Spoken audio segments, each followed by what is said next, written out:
All right. Welcome back, ladies and gentlemen, to Cultish, Entering the Kingdom of the Cults. My name is Jeremiah Roberts, one of the co-hosts here.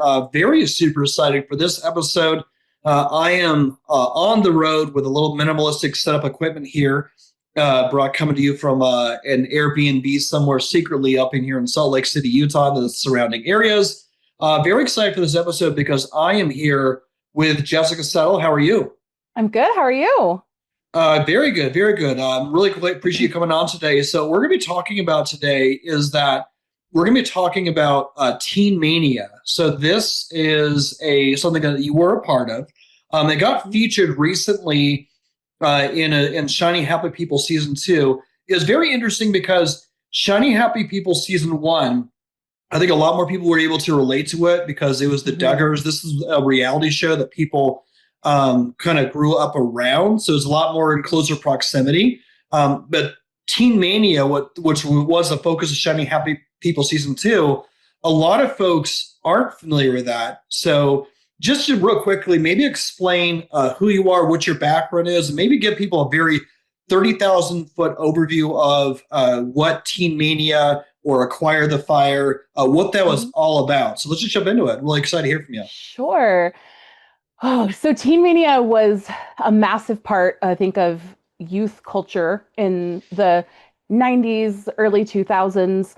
And it had kind of tentacles in so many different places. And so I think almost everybody who went to an evangelical youth group either heard about or went to Acquire the Fire, which was kind of most people's first introduction to Teen Mania, which is going to be their weekend-long youth conference. It was a Friday night, all-day Saturday youth conference.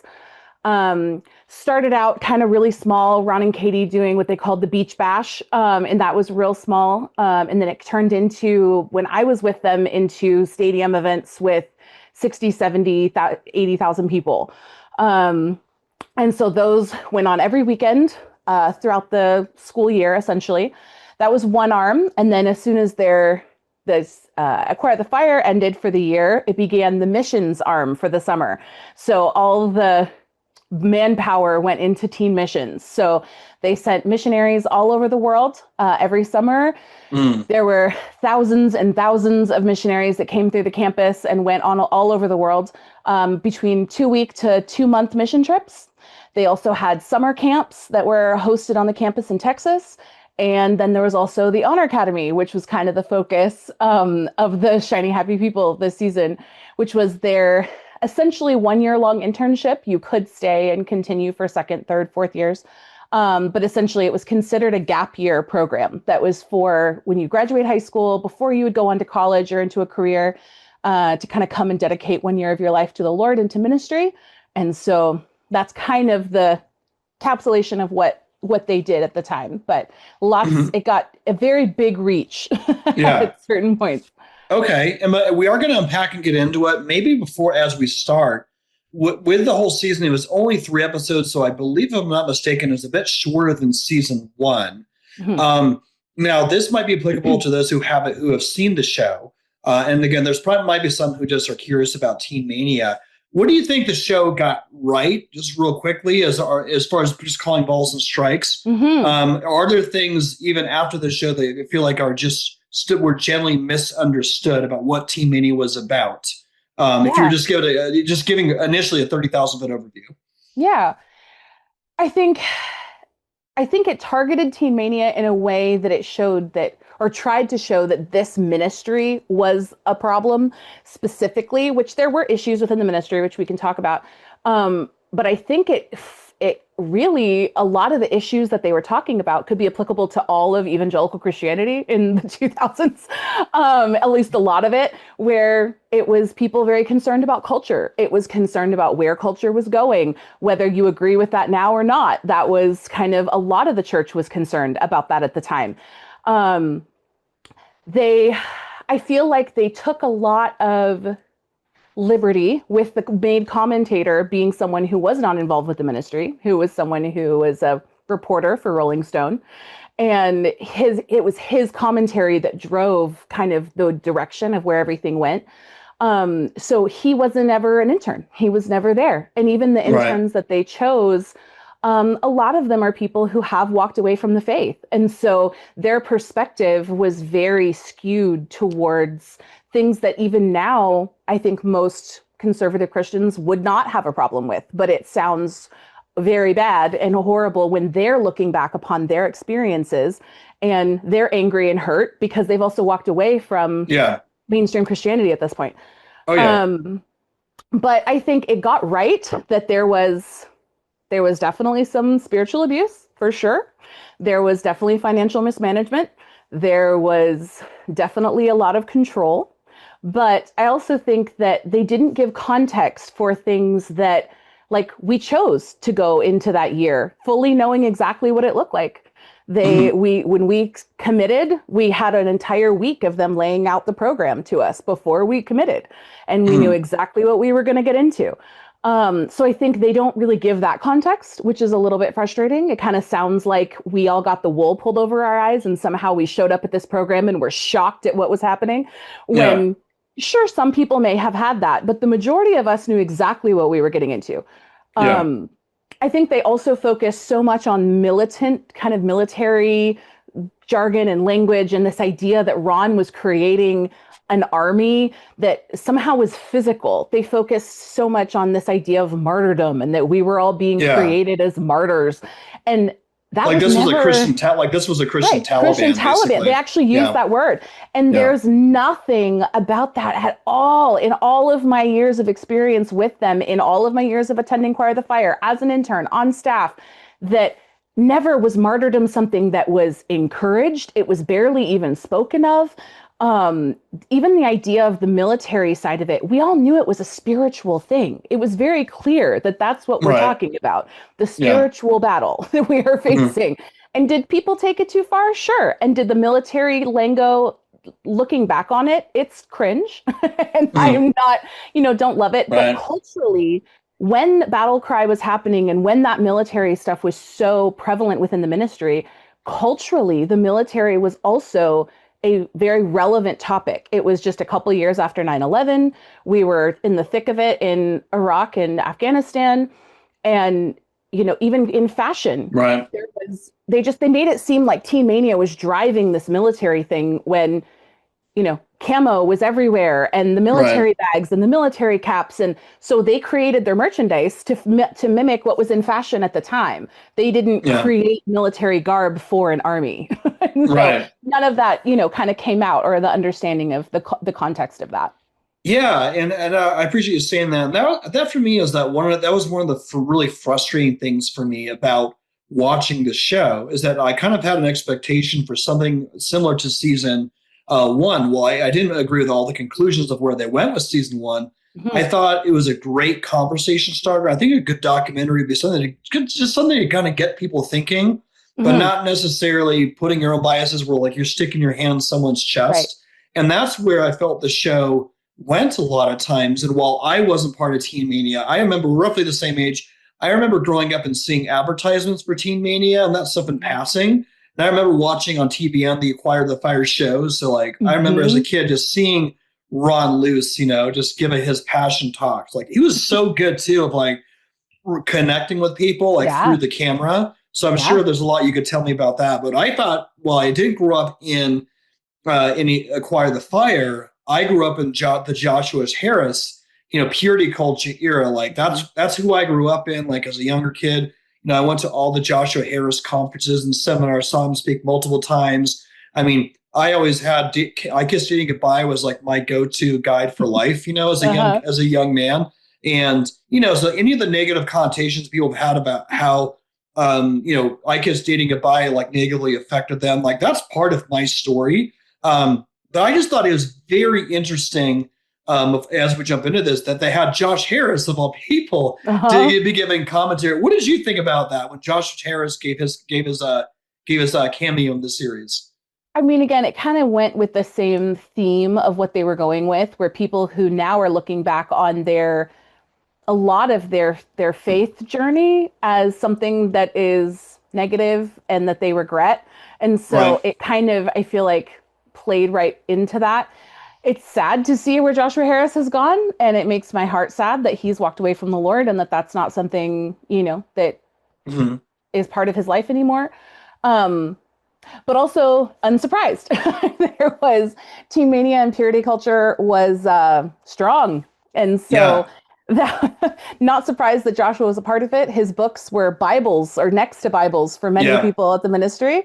And a lot of the rules and things that were created were based around his teaching and his books. And so, I mean, there was an entire one whole season of Acquire the Fire. There was an entire afternoon session that was dedicated to crush the crush and, Mhm. break up with your boyfriends and girlfriends and Yeah. dedicate your life to Jesus, and it was all based on his purity culture stuff. So, Oh, wow.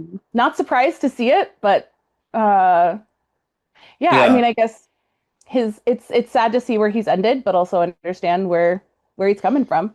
Yeah. No, no, definitely. So I'm really excited to kind of really do that. So the 30,000 foot overview, help people understand just a little bit more about you and who you are. Again, maybe just yeah. So just what's kind of like your background? So as a background, you are actually part of a real cult that we've covered even on our podcast. Tell everyone about that and kind of Mm-hmm. tell us about the early years and maybe how that became a subtle Yeah, catalyst towards your involvement with Teen Mania at a later time. for sure. So I grew up in the Worldwide Church of God, which for some people they would absolutely definitively say cult, and other people would say cult-like, and some others would probably say not a cult at all. It was kind of a denomination that I would say definitely leaned into cult territory if it wasn't fully a cult. My parents grew up in it. My grandparents joined it when they were young adults. And it was very legalistic. It was run by a man named Herbert W. Armstrong, started by him. And it was very cult-like in the sense that what he said went. And it was that kind of top-down, one man's interpretation of Bible and faith. And it was worldwide. There were hundreds of thousands, if not millions of people involved in the church. It was very based in a lot of kind of Old Testament legalism, essentially. We didn't celebrate Christmas or Easter, or we kept all the Jewish feast days, but very not Jewishly. It was very his Yeah. interpretation of how things went. There were dress codes for church. Everything was very strict, and I rarely heard about Jesus. It was very focused on the Father God, and his judgment that was going to fall all the time, and how our very strict obedience to things like the dietary laws and Right. Sabbath and all that was going to determine. I mean, we were the only church that was going to go to heaven. And so if you were not part of our church and keeping things the way that they said, you weren't going to go to heaven.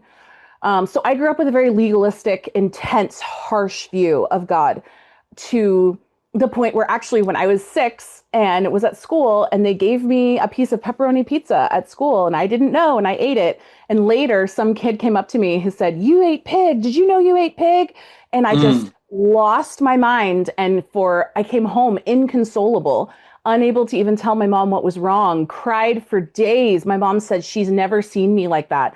And I Right. thought any minute I was going to get struck dead. So that was my view of God, because I accidentally ate this piece of pepperoni pizza and my 6-year-old self was going to get struck by lightning any minute and I was done Oh, for. wow. So Mm. that's the way I grew up. When Yeah. I was about 10 years old, the church started to fall apart. After Armstrong died and things kind of shifted, things started to fall apart. And my family kind of just didn't really know where to head. They wanted truth and they still wanted God. A lot of people left the church. I lost all of my friends and my parents' closest friends. They all left the church. And Right. we kind of went down to this like 20-person little congregation, and we shared our pastor with 3 other cities.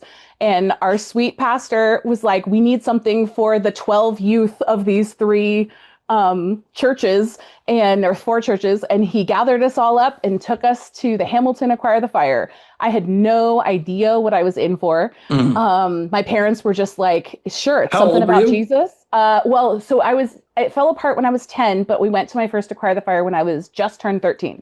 Oh, wow. Okay. Yeah. So it was a lot of like kind of turmoil in those 3 years of trying to figure out who God was, and my parents trying to figure out who God was and what things were. And so I just kind of I went along for the ride. I didn't know Mhm. much about anything. And when we walked into that Acquire the Fire, I had never heard anything but a hymn in my life. And we walked in and it was a rock band doing worship. And I was like, what is happening? And these are early days when Ron led worship. Yeah. But it was something I'd never heard before. And Ron that night gave a presentation of the gospel in a way that I had never heard anything like it in my life. And Yeah. I was horribly bullied and walked into that weekend like looking for ways to kill myself.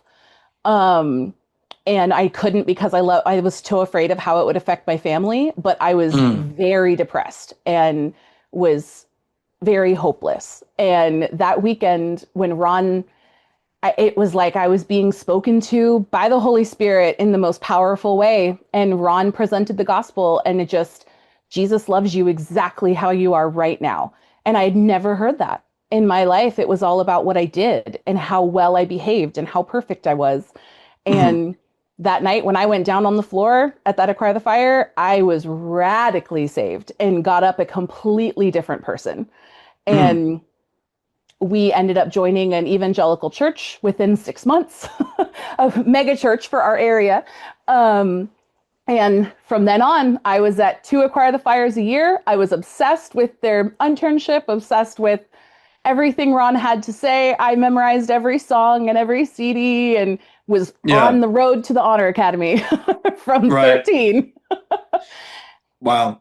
Let me ask you this too, because the show in Shiny Happy People season 2, they do introduce kind of the elements of Acquire the Fire and how just intense it was, and just with all the productions. I think there's somebody who maybe in a humorful way called it the Coachella of youth groups, right? You're not wrong. Again, and again, you're viewing it through like you have this unique life-changing experience.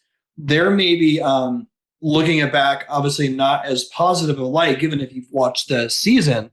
But like, what was how would you say what is accurate about their description calling it that? I mean, even in light of you having different perspectives now. I have a lot of different perspectives of it because not only was I saved in it, and it was, my entire teenage years, it was the highlight of every year for me. But then later, I was on the ministry team putting on those Acquire the Fires for almost 3 years. I did three tours. So I was on the other side of it, putting that on for them. And I think there's 2 sides to it. I think the accurate part is that there was a lot of emotionalism. And I think that's also really prevalent in churches now. It's not something, and even then, not something that is unique to Acquire the Fire, where we're creating an atmosphere. There's the lights and the music and the crowd, and there's an emotionalism factor. Absolutely. And I think that's very valid. I think there's a lot of people who probably did make really emotional decisions and commitments that weren't things that stuck. But there were thousands of people that were radically changed by those events and were saved. And I know hundreds of them myself. Most of the internship were kids that were radically changed. And yes, some of them have walked away from the Lord and it's other issues, but a lot of them haven't. And there is a vibrant community of people. I mean, I meet people constantly. I'm a homeschooling mom. And so I meet homeschool moms constantly who went to Acquire the Fires, and they'll still talk about how it changed them and how it defined their relationships with God. And so I think it was, yes. Was it Coachella for youth groups? 100%. Yeah. But it also did a lot of good because I think it filled a void that now there are lots of other ministries out there doing youth events, and even churches have shifted so much. But in the late 90s and early 2000s, a lot of times Acquire the Fire was the only place that teenagers felt like this was something for them and that they were being spoken to. And this was, their culture. It was music that was geared towards them. It was drama and video that was made to capture their heart. And it worked. And there's a reason it was so popular. Yeah, no, it's just really interesting too, because I mean, it is true, like how the documentary depicts like all that was going on, with MTV, and MTV had kind of really upped their game just to be, they almost were kind of going with that whole like shock rock, right. Let me try and buy from the Alice Cooper card and be as shockful as I can, and so it's like every action, there's a reaction. So while everyone's trying to compete with each other in the secular world, like how can we kind of do the next shocking thing? especially as technology and media and the ability to maybe do music videos in a more creative way than just a bit ago. Now it's like, well, how do we respond to that? Almost in the same sense how you look at even what happened if you look at season 1 of Shiny Happy People. I think a lot of the Bill Gothard movement was a response to the sexual revolution. Well, Absolutely. let's pendulum. They're just going free love. If you're not who you're with, love the one that you're with, right? Mm-hmm. So that's the free love everywhere. Now let's go ahead and pendulum swing back and kind of give people, hey, this is my Jimmy John's business in a box. If you follow what I say and do things the way that I do, even though I'm never married and I've never had kids, this is how you're going to have the perfect Jimmy John's, perfect Right. kid Christian family franchise. So I think what you kind of see, why if you've watched the documentary, even if you haven't, the early 2000s, it had pendulum swinging of its own. You had a lot of shock jock sort of stuff going on, of things that were appealing to the youth. And so then you have pendulum swing, like Ron Lewis wasn't the only example. He was just a really big figure that had a really large following that, one of the most charismatic and did it on a very, very grand scale for sure. Mm-hmm. Yeah. So yeah, one thing to do is just super interesting that, me being from the outside looking in, I think when I hear Teen Mania, Acquire the Fire, like I almost say it interchangeably. And then there's the Honor Academy. Like, how are they? Are they just different names for the same thing? Are they slightly different from each other? Acquire the Fire is a conference, Teen Mania is the organization. The Honor Academy is like a school. Like, how do those all work together?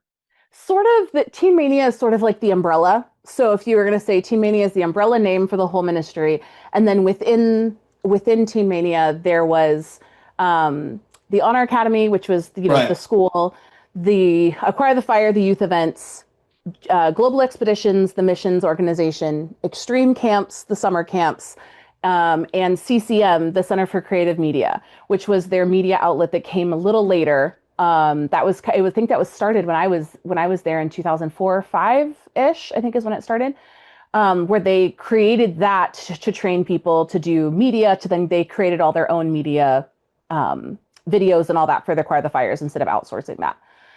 So those are all kind of under the umbrella of Teen Mania, but everybody who came to the Honor Academy, they were the staff for all of those arms of the ministry. Yeah. So it all was housed on the campus in Garden Valley, Texas, in the middle of absolutely nowhere. And we were the staff for all of those. There were some paid staff, not a lot. It was mostly interns, but there were some paid staff in the leadership positions over each of those ministries, but we were the hands and feet for most of them. So they were all very intertwined, and financially also all very intertwined, where, they made money in one way to fund something else. And they were not siloed in their finances. If it was Teen Mania, it was moved around. Gotcha. No, that makes sense. And that's in a lot of Christian, there's ways you can do that correctly, and there's obviously ways in which you can get yourself in trouble. And maybe we can talk about where that went later on.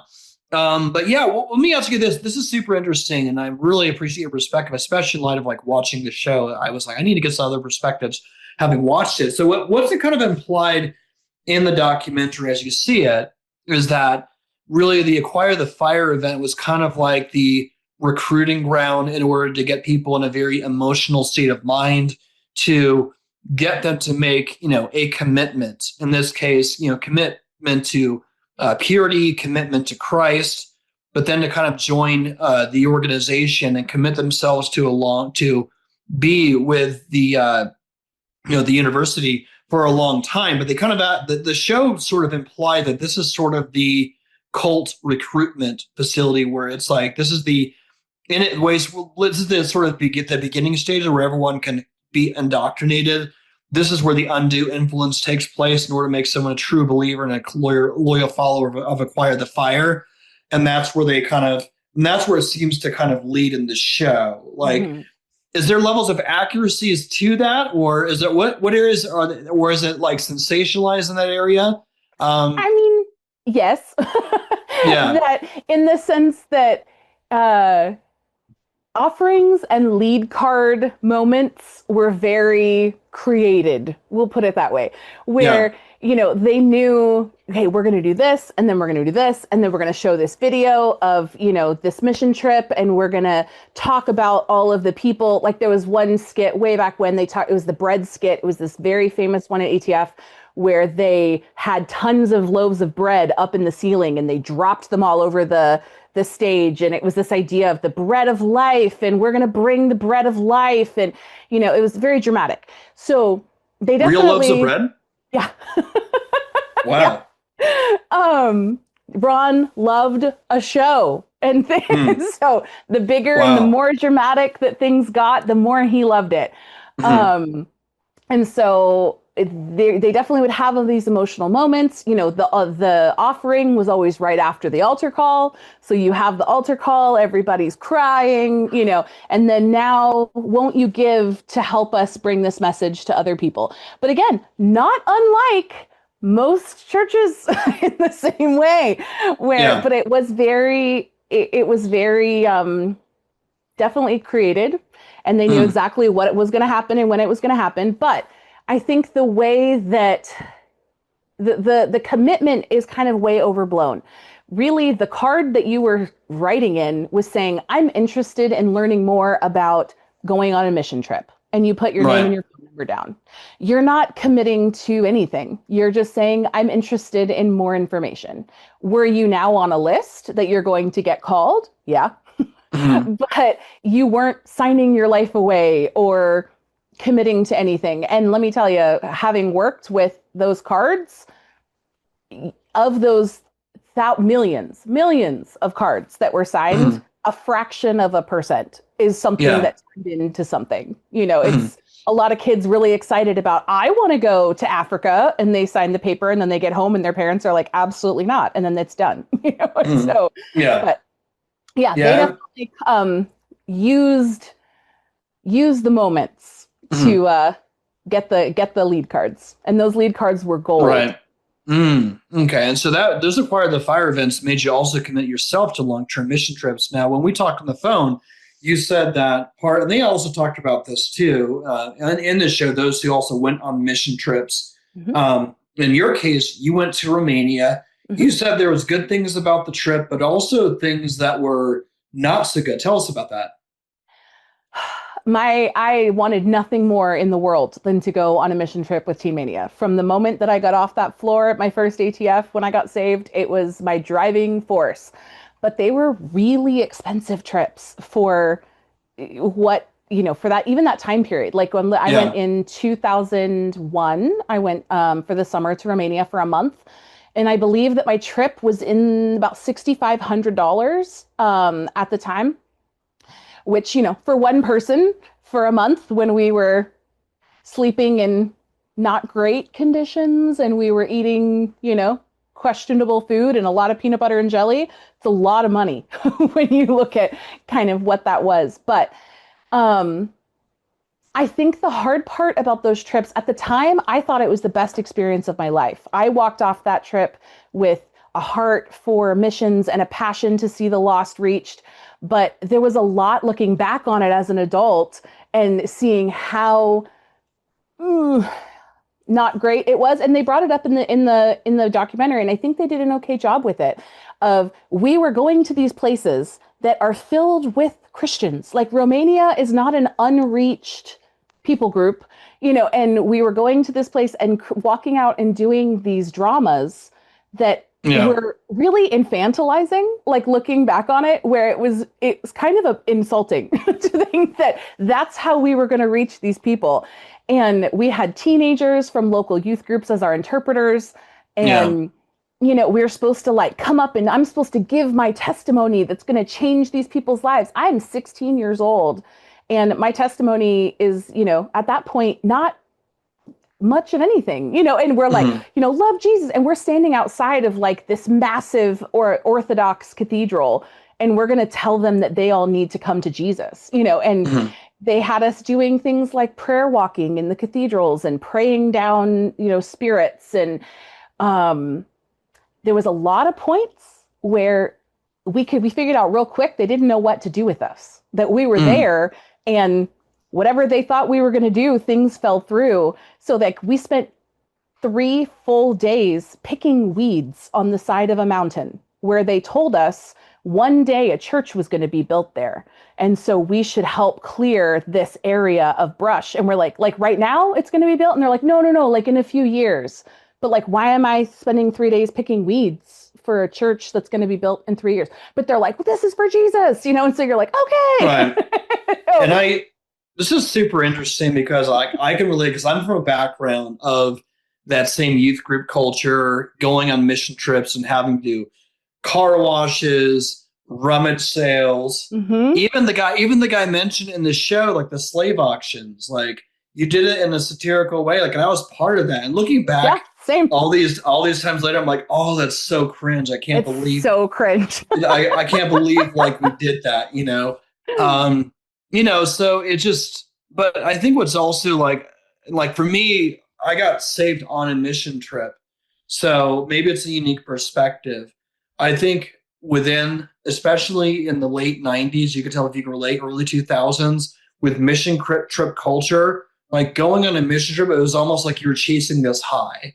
Yeah, And 100%. I think that, like I was on another mission trip, won't get into the details of, where things went really, really bad, especially like with the leadership that my pastors had to get involved. And it was like I crashed and burned really hard from that, because a lot of times what happens, I think, on a lot of these trips, and even myself speaking personally, is that while you're on this mission trip, when you're on mission, you're not just there to serve the Lord and tell people Jesus. You're like you're going after this, your own sort of dopamine high, but it's like you have to keep on feeding it. Like you can't just have normal downtime. Like every waking moment has to be this almost esoteric experience. And so because of that, you end up like, you can't, it's not just picking weeds. Like you have to make it something extraordinary. Mm-hmm. Like you're laying the foundation from some church, Exactly. rather than like, hey, we just need to pick weeds. That's all you're doing right now, because we don't really have much else to do.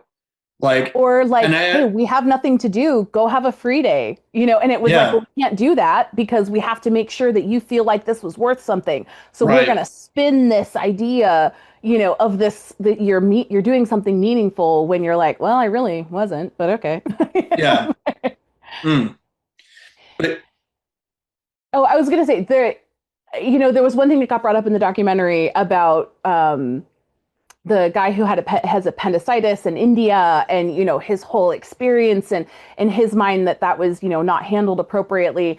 And I have to say, like, a lot of the things that kind of got brought up, that being one of them, the ministry learned, and they changed, and they made they shifted over time. And so his experience was something that was very early on. I actually broke my leg on that trip to Romania, and or in Romania. And we actually saw the Lord miraculously heal it. It was crazy. My foot was going the wrong direction. And we prayed, and we watched the bone slide back into place, and my pain was gone. But they immediately insisted we go to the hospital, we get everything checked out. I was taken care of really well. Like they definitely were good about taking care of their people. And, there were things that I definitely saw that weren't great, but they did a really good job. They definitely realized they were taking other people's children internationally. And I'm sure that there were things that fell through the cracks in other groups and other places. But, even being behind the scenes in global expeditions in the summers there, like we took it very seriously that these were people's children, and that we had that responsibility for them.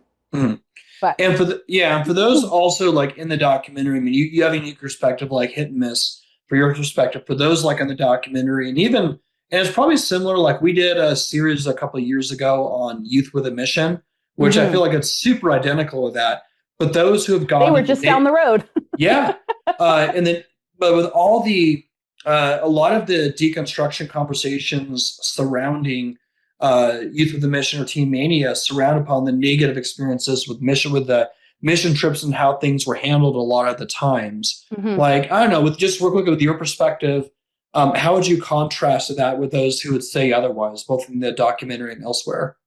I mean, I think so much of these situations, your experience had to do with your individual leaders, where when you're going on a mission trip with an organization that's this size, Hmm. when we would send out, you know, a group of trips every, each Yeah. summer, there were waves and they all had, A, B, C, D, whatever. Yeah. And as those waves would go, we might send 5,000 kids in one Hmm. wave. Like they were massive groups. And Yeah. so, yes, you have leaders. So there was project directors for each trip, and then there were team leaders, and then they had like, kind of a smaller assistant leaders. And but your experience could vastly change from one trip to another. And I'm sure within Yeah. YWAM the same way.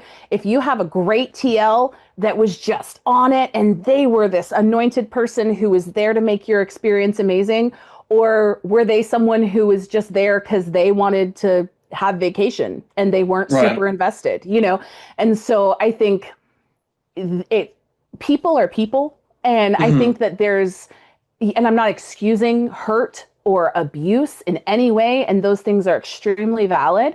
But I think the idea that we continuously hold the entirety of an organization accountable for the individuals that happened, I'm not saying that that organization shouldn't apologize, that there shouldn't have been changes. And I think sometimes we don't see what was changed, where, the experience that someone had in 2000 on a mission trip and then something horrible happened, but then they Mm. don't see that that did get put up, the chain, and that things Yeah. were put in place and things were changed so that the person who came in 2004 had a completely different experience because of the bad that happened in Mm. 2001. And so I think it's different when you're looking at a church maybe that has one team that goes on one mission trip a year, and you Mm. can see the evolution or the change Yeah. of positive or negative. But within an Hmm. organization of that size, you're not going to necessarily see that ship with such a small rudder shifting, Hmm. which also can be bad because people could also report things and they don't ever get to the right people, and those changes aren't made. And so I think that also begs the question of should Hmm. should things be that big, and Yeah. are these ginormous ministries that are putting out these huge trips with less than ideal oversight, Hmm. is that safe? Is that healthy? Yeah. Is that, so I think Hmm. it brings a different conversation. Oh, um for sure. No, that makes sense. So the Honor Academy, I'm very curious about that. No, that's something that kind of was took place really at your involvement that took place after the mission trip, after you got back home. Yeah, so I actually wanted to go from the to the Honor Academy like that first weekend at 13. That was my a single focus, was get to the Honor Academy. So when I went to on the mission trip and I was on the campus, that just completely solidified it for me that like I belong here and this is my Hmm. biggest dream of dreams, is to be at the HA. And so yeah, I went to the Honor Academy in January 2004. I graduated high school in June 2003. But because of the cost, I couldn't go right away in August. They want you to raise funds, and they have it the idea that you're fundraising for that. But had a hard time getting people to kind of, in their mind, pay for me to go to Bible school, which is kind of Right. how most people saw it. Um, so I worked and then went in January 2003, or sorry, January Hmm. 2004. Uh, and yeah, I was there I did the undergrad program for all of 2004 and graduated in December 2004. And then I went home again to raise more money, to come back in August of 2005 to do the ministry team where we toured with Acquire the Fire. So that's the Yeah. graduate internship program. So as a graduate intern, most people only stayed a single year. That was the vast majority of people. Mm. They stayed 1 year, then they went off to college. They went off to, career, whatever, home. But those of us who wanted more did Yeah. could stay for the graduate Mm. internship. And so I was a Yeah. graduate intern for 2 years, on tour with Acquire the Fire. Right. So total internship was 3 years, and then I was on staff leader. Okay. Yeah. So let me ask you this too. So, like in the documentary, it's implied, and in all honesty, like the thing you've mentioned a lot is all the money you've had to raise. Now, in fairness, like we've dealt with a lot of cults, in our 6 years being around a cultish. The one thing that has typically been cult-like or cultish. A lot of times is how an organization handles funds. And a Mm-hmm. lot of times what will happen is that the central organization, the one who handles all the money, and those who are the workers, so they're not necessarily on payroll staff, they offer people to volunteer to be a part of something bigger than themselves. I have a friend of mine who's a former Hare Krishna. And here in Mm-hmm. Utah, one of the biggest Hare Krishna temples that was built, and then they did projects on, all the projects were done by those who did voluntary work. It's their way to do service, to be, more aligned. That's like one Mm-hmm. example.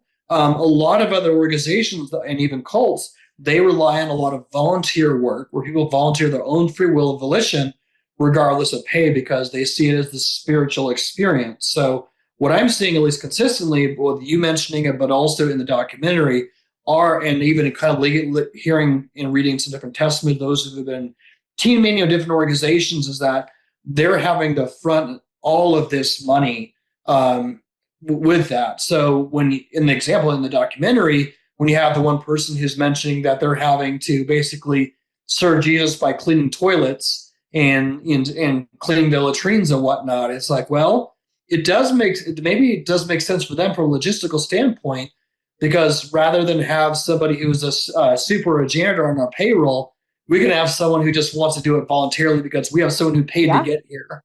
So Yeah. I don't know. How would you comment to that? Like, would you say the levels in which it is cult-like, is that normative?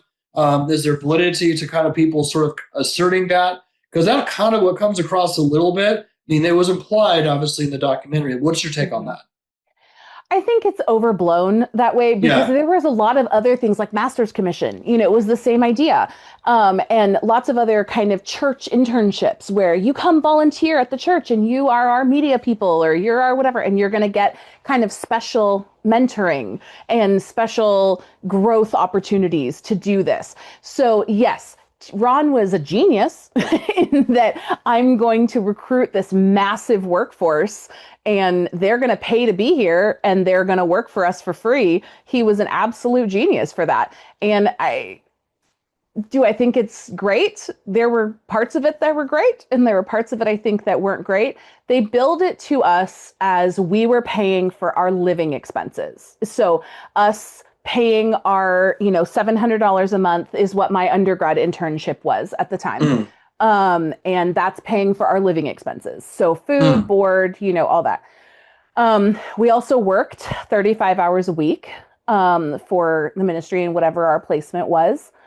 And I mean, again, kind of like what I mentioned at the very beginning, when you came, you knew right off the bat, you could be cleaning toilets, you could be making phone calls, you could be in the executive office working for Ron, you could be out in a warehouse driving a forklift.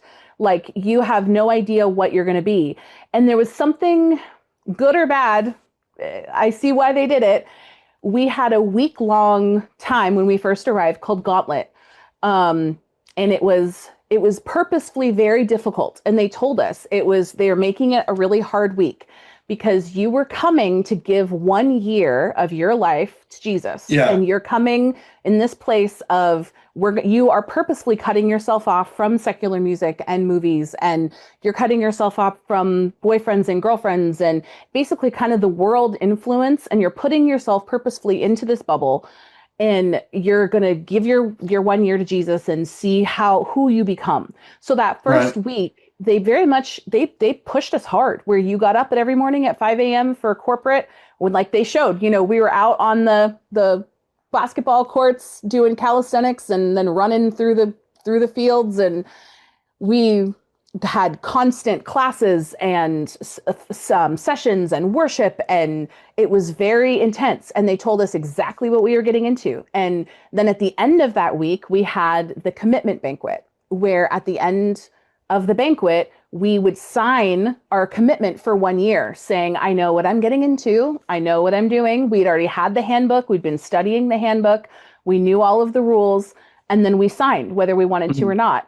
And even from the beginning, that whole week was, we're pushing you so you see how hard this is. Yeah. And if you don't want to do this, please go home. So yes, there was the cult side of it a little bit, in that there's the energy and the excitement and everybody around Yeah. you is doing it, and there's peer pressure. But Right. there's also just, I really want this and I want to Yeah. grow and I want to be a part of something bigger than myself. And maybe my life was changed by this ministry. So I'm willing to Yeah. clean toilets because that's going to support the people at Acquire the Fire who are Mhm. getting saved. Yeah. Um, my Did you husband know? was my husband ended up being one of the ones who came expecting greatness and clean toilets for a year. And Yeah. he still says that that was the best thing that ever happened to him. Yeah. Did you know what you were getting into at the time that you had signed? Now in hindsight. I did. But I think I was a little bit of an anomaly in some ways because I was so obsessed with Teen Mania and obsessed with the Honor Academy that I asked every question that could be asked and I wanted to know Mm. everything. I think a lot of it depended on who your caller representative was. So if you wanted to be in part of the Honor Academy, someone in, they called it the HA mob, the Honor Academy mob mobilization team, they were calling you and they would call, to see if you were interested, answer your questions, and essentially recruit you. Um, and so there was a lot of pressure on the mob to get commitments, to get the biggest class of interns ever, and every class, get it bigger, make it the best, biggest class we've ever had. Um, so I definitely knew of stories, personal stories of kids who arrived and like their parents signed them up. And then they Mm. got there and they thought they were coming for like kind of a year of like summer camp kumbaya-ness. And they showed up and they were like, what am I here for? And they had no Yeah. idea. And then there were some that their mob representative really candy coated things and they didn't, Mhm. yeah, oh yeah, you're going to have a ministry placement, but like, Yeah. you'll be on the worship team. And, they weren't saying you might clean toilets or cut grass in the Texas Mhm. heat. Like a lot of them didn't understand. Maybe they didn't know we were six Mhm. to a room in, Yeah. the dorm rooms, but I knew because I asked a lot of questions. They weren't hiding anything, but Right. how much you knew depended on how much you dug. I Mhm. think in a lot Yeah. of ways. No, that makes sense. I appreciate that.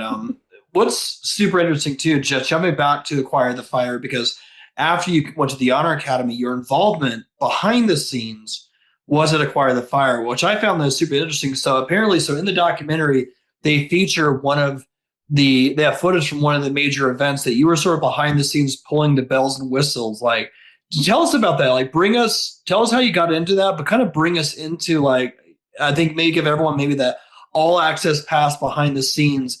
What is it like behind an event like that that's all being run by 20-year-olds, which is just mind boggling? Mind boggling.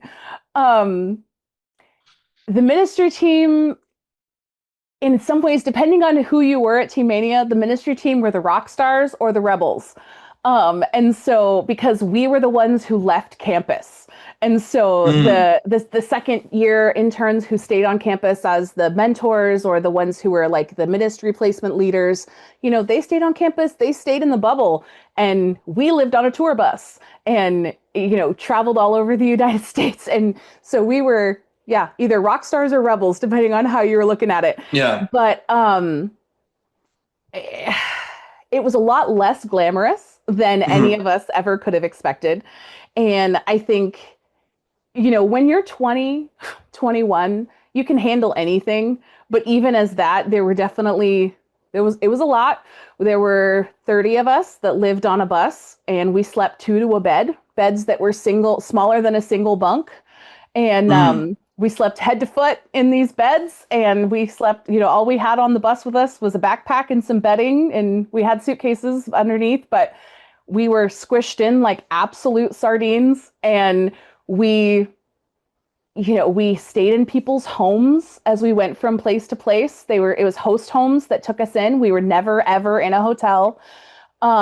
Which, a lot of people, they would look at us and think, oh my gosh, this is so amazing. What are you guys doing? No, I slept on people's basement floors, like a lot. There were a lot of really sketchy situations that we got put into, where just some random person from a church was like, sure, I'll take them. And then you're like, nobody knows who this person is and I'm sleeping in their house. Yeah. And so things, yeah, Wow. we traveled around, but we'd load into an event on Thursday morning into a city And we all had about a month and a half, 2 months of training on campus where we would put the entire year, the show together, the conference together. We'd run rehearsals. We had drama teams, dance teams. We got put into every single area. There was about 6 staff members Yeah. that were over each area.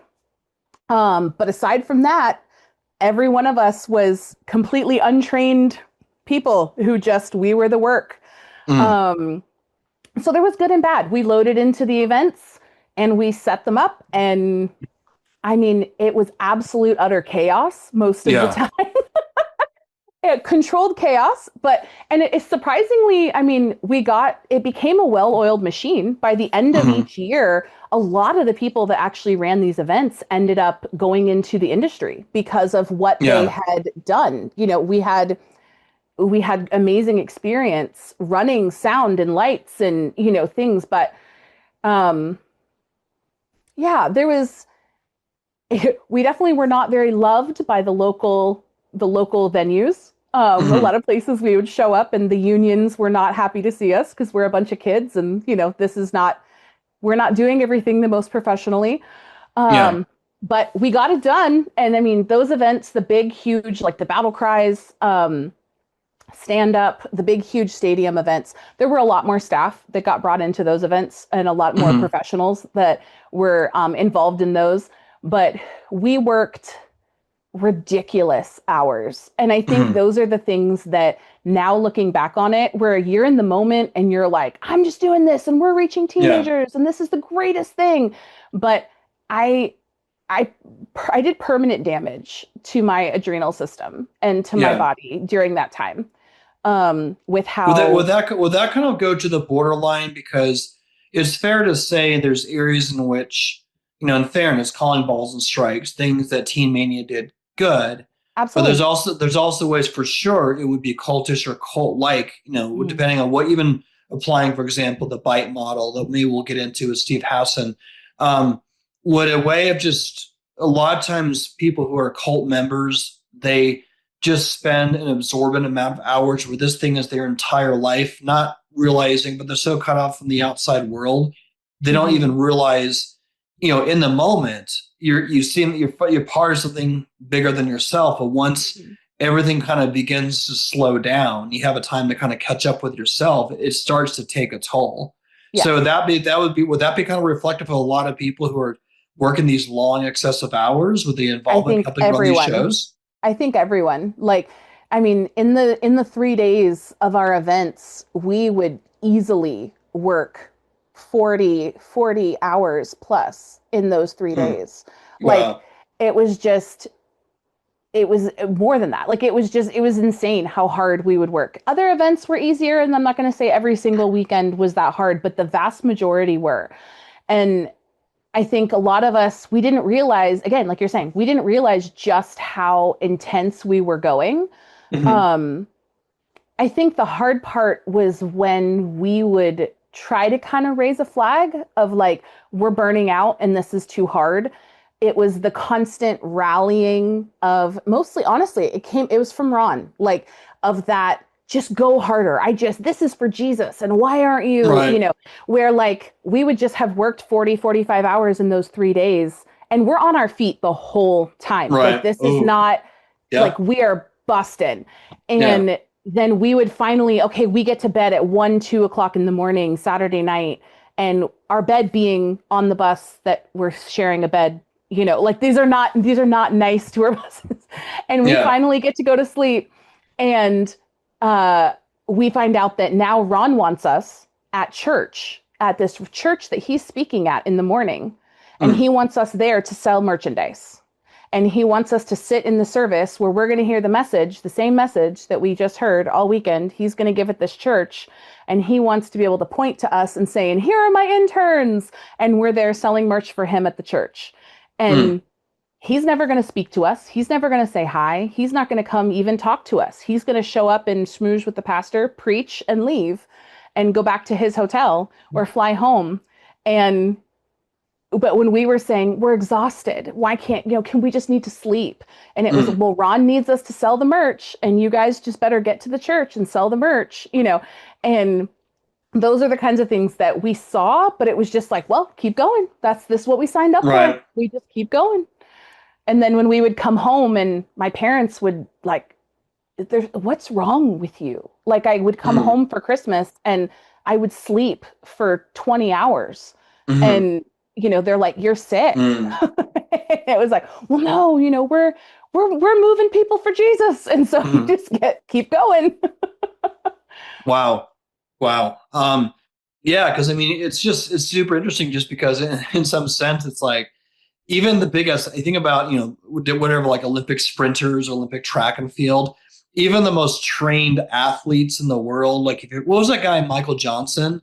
He was the guy who had the gold shoes, like in the Oh, Olympics. He was uh-huh. really famous. Yeah. So he was like this larger than life figure. But even somebody like him is like, he does what he does. He has to catch his breath and like really, and kind of like wind down. Mm-hmm. And, but eventually it's almost like instead of actually, hey, catch your breath. No, here's a shot of adrenaline. Like stick that into your leg. Yeah. Get that stuff in you and go again. Yeah. You can only do that so much before it does run you into the ground. And and I haven't been as much of an intense part of that situation, but even the mission trips that I've been have been very physically demanding, especially the stuff Mm-hmm. that's overseas. And like I had one time where I went to a place in Africa and had just the jet lag and the time difference. I mean, especially when I came home, like I was jet lagged for a week. Like I was like falling Mm-hmm. asleep at my desk and just, it takes a toll on you. It takes a while to reset. Mm-hmm. But when you're in never stop stopping mode, like especially when you're in your 20s, you don't know enough about the world. You don't really know how much your body can take, especially at the age you just feel like you want to be part of something so much bigger than yourself. The Yeah. world is so small at that moment, so Yeah. it can be very easy for sure to get caught up in something bigger than yourself, and not really at the same time like the cost of Yeah. what it's actually taking there for sure. Another thing too is maybe we continue this conversation. I'm really curious to hear about this because we talked earlier the commonality that we had, things that we had in common is that purity culture. Mm-hmm. I'm from the background of having kind of been at the Joshua Harris seminars, kind of I'm more closer to kind of like the ATI Bill Gothard stuff. Interestingly enough, when I would watch Acquire the Fire on TV, my parents were watching it. They're like, I don't know, really into that. That seems a bit too worldly. So it was almost like The the devil's in the drums. I know. I was watching it with my wife, and it was so funny because I was like, well, I guess like one Shiny Apple People season one canceled out Shiny People season two for me because it was like, hey, thanks to Bill Gothard, at least, I didn't get into Teen Mania or Quiet the Fire. But yeah, it's just super interesting because purity culture was a big thing for me even outside of Bill Gothard and outside of Teen Mania. It was just Mm. culturally, it was so inundated with all churches, like they Yeah. had there's all these like books and stuff that were True just Love over the top. Waits True Love and Waits. There's a Rebecca series, St. James St. and Wait for James. Me. I'm waiting for you, darling, with their Australian accent. I was Right? obsessed with her. We're reminiscing. Yeah. There's that, and then there's also there's a series called like Every Man's Battle, and it Yeah. was like that whole series was like that whole thing is like it's all purity culture like summed up. That was like a byproduct of that. So if anyone knows that series, like I'm pretty yeah, sure every guy at Teen Mania read that book, like was yeah, required to. Pretty sure. yeah, a lot of problems we could go. That's a whole other conversation we could get into. But purity culture was a big thing. What people want to know though, purity culture, like how would you define it for yourself? How did that play into Teen Mania and Acquire the Fire, especially when you're kind of right at that time in your late teens, early Mm-hmm. 20s? Tell us about that. Oh. So purity culture for me was definitely same thing. I was super into it. I had the True Love Waits ring. I had the Rebecca St. James, journal for your future husband. Yep. I was deep. Um, However, I bought into it to some degree, and there was a lot that was very good. But I definitely was. My parents helped me to kind of think critically, which was helpful. Um, about some of it. I did have a boyfriend in my senior year of high school, which was very shocking even to me. Yeah. where it was like a best friend where we went, I like you like me, let's hold hands, and Yeah. it was we actually went to an Acquire the Fire together shortly after we had started dating, as dating and youth group went. And, Ron gave a whole session on crush the crush. And, should you look to your left and your right? And are you sitting next to someone that you're dating? And should be. And he basically gave Joshua Harris's whole speech, about not dating until you're ready to marry them. And you all should go away at dinner time and have conversations with your boyfriends and girlfriends. And maybe you all should Yeah. break up at dinner, you know, and we actually had that conversation and said, Yeah. no, we actually feel really okay with what we're doing. And this is, we're really just friends, honestly. But so we were okay. But getting to Teen Mania, even with how my church definitely had pretty intense purity culture, and we were all, girls, I was on the worship team, but I wasn't allowed to wear a tank top because if someone saw my armpit, when I worshiped, that was going to be terrifying. Can't have a girl's armpit. And, so things like that. I came from that in my church. But when I got to Teen Mania, it was a whole nother level that I was shocked because I thought I was, Miss Purity 101 and poster child. And I was on campus for 2 hours, I think. And sitting at a cafeteria table, and some girl walked up to me and confronted me because she could see a sliver of skin on my back from where my shirt had lifted up when I leaned over to eat. And she's like, this is terrible. And if you're here now, then, this is, and I was introduced to the wife beater, which was the white men's undershirt tank tops that, super long tank tops. And every girl at Teen Mania first trip to Walmart was get you a few packs of those because they're going under every single shirt you're going to wear the whole time you're here. And there was definitely a lot of confrontation. The purity culture, I would say there was some that was definitely preached from the stage, in sessions going through. Ron and Katie had a very conservative view on everything. And that was definitely preached as gospel. It was not this is our view and how we see it. It was, this is the Bible view and this is how you will see it. And the guys were all, very, purity was huge for the guys. And they had trailer club. They all were given, when you went home, you checked out a towel that was supposed to be like a boxing towel. And you brought that home for you to remember to fight, to fight the temptations while you were home. And you took this trailer club boxing towel home. The girls, we were kind of taught to honestly, I felt like I needed to be afraid of my body and who I was as a woman in any way, because if I stepped sideways, even accidentally, I was going to cause the men around me to stumble. And because we weren't allowed to even have romantic inclinations to one another, that was even kind of taken to another level where it might not be that they're going to stumble sexually, but maybe they're just going to be attracted to you, and we can't let anybody be attracted to anybody else. Yeah. Let me ask you this, because this is so interesting, is that, I remember being at a Joshua Harris conference. So in the documentary, when they introduced Joshua Harris, they show this video of him where he's giving a talk. And I remember the very first time I heard this and the impact that it had on me. He was talking about why he kissed Jeannie goodbye. And he basically said, every time, and this is just, I'm sort of channeling my inner Joshua Harris. He's like, every time that I was on a date and I kissed another person, another girl, I was kissing someone else's future wife. Yeah. And I remember it was like the whole crowd of youth were just like, oh, this is the most horrible thing, and I think, when I think about what actually was taking place, what was the reaction? Because for sure, you kind of had at that time culturally, you had kind of Britney Spears, the Christina Aguileras of the world, kind of so that was sort of seen oh no, this is the MTV culture. Yeah. But it was a hyper response to where it almost within Christian culture, there became this pseudo Gnosticism where it's the body is bad.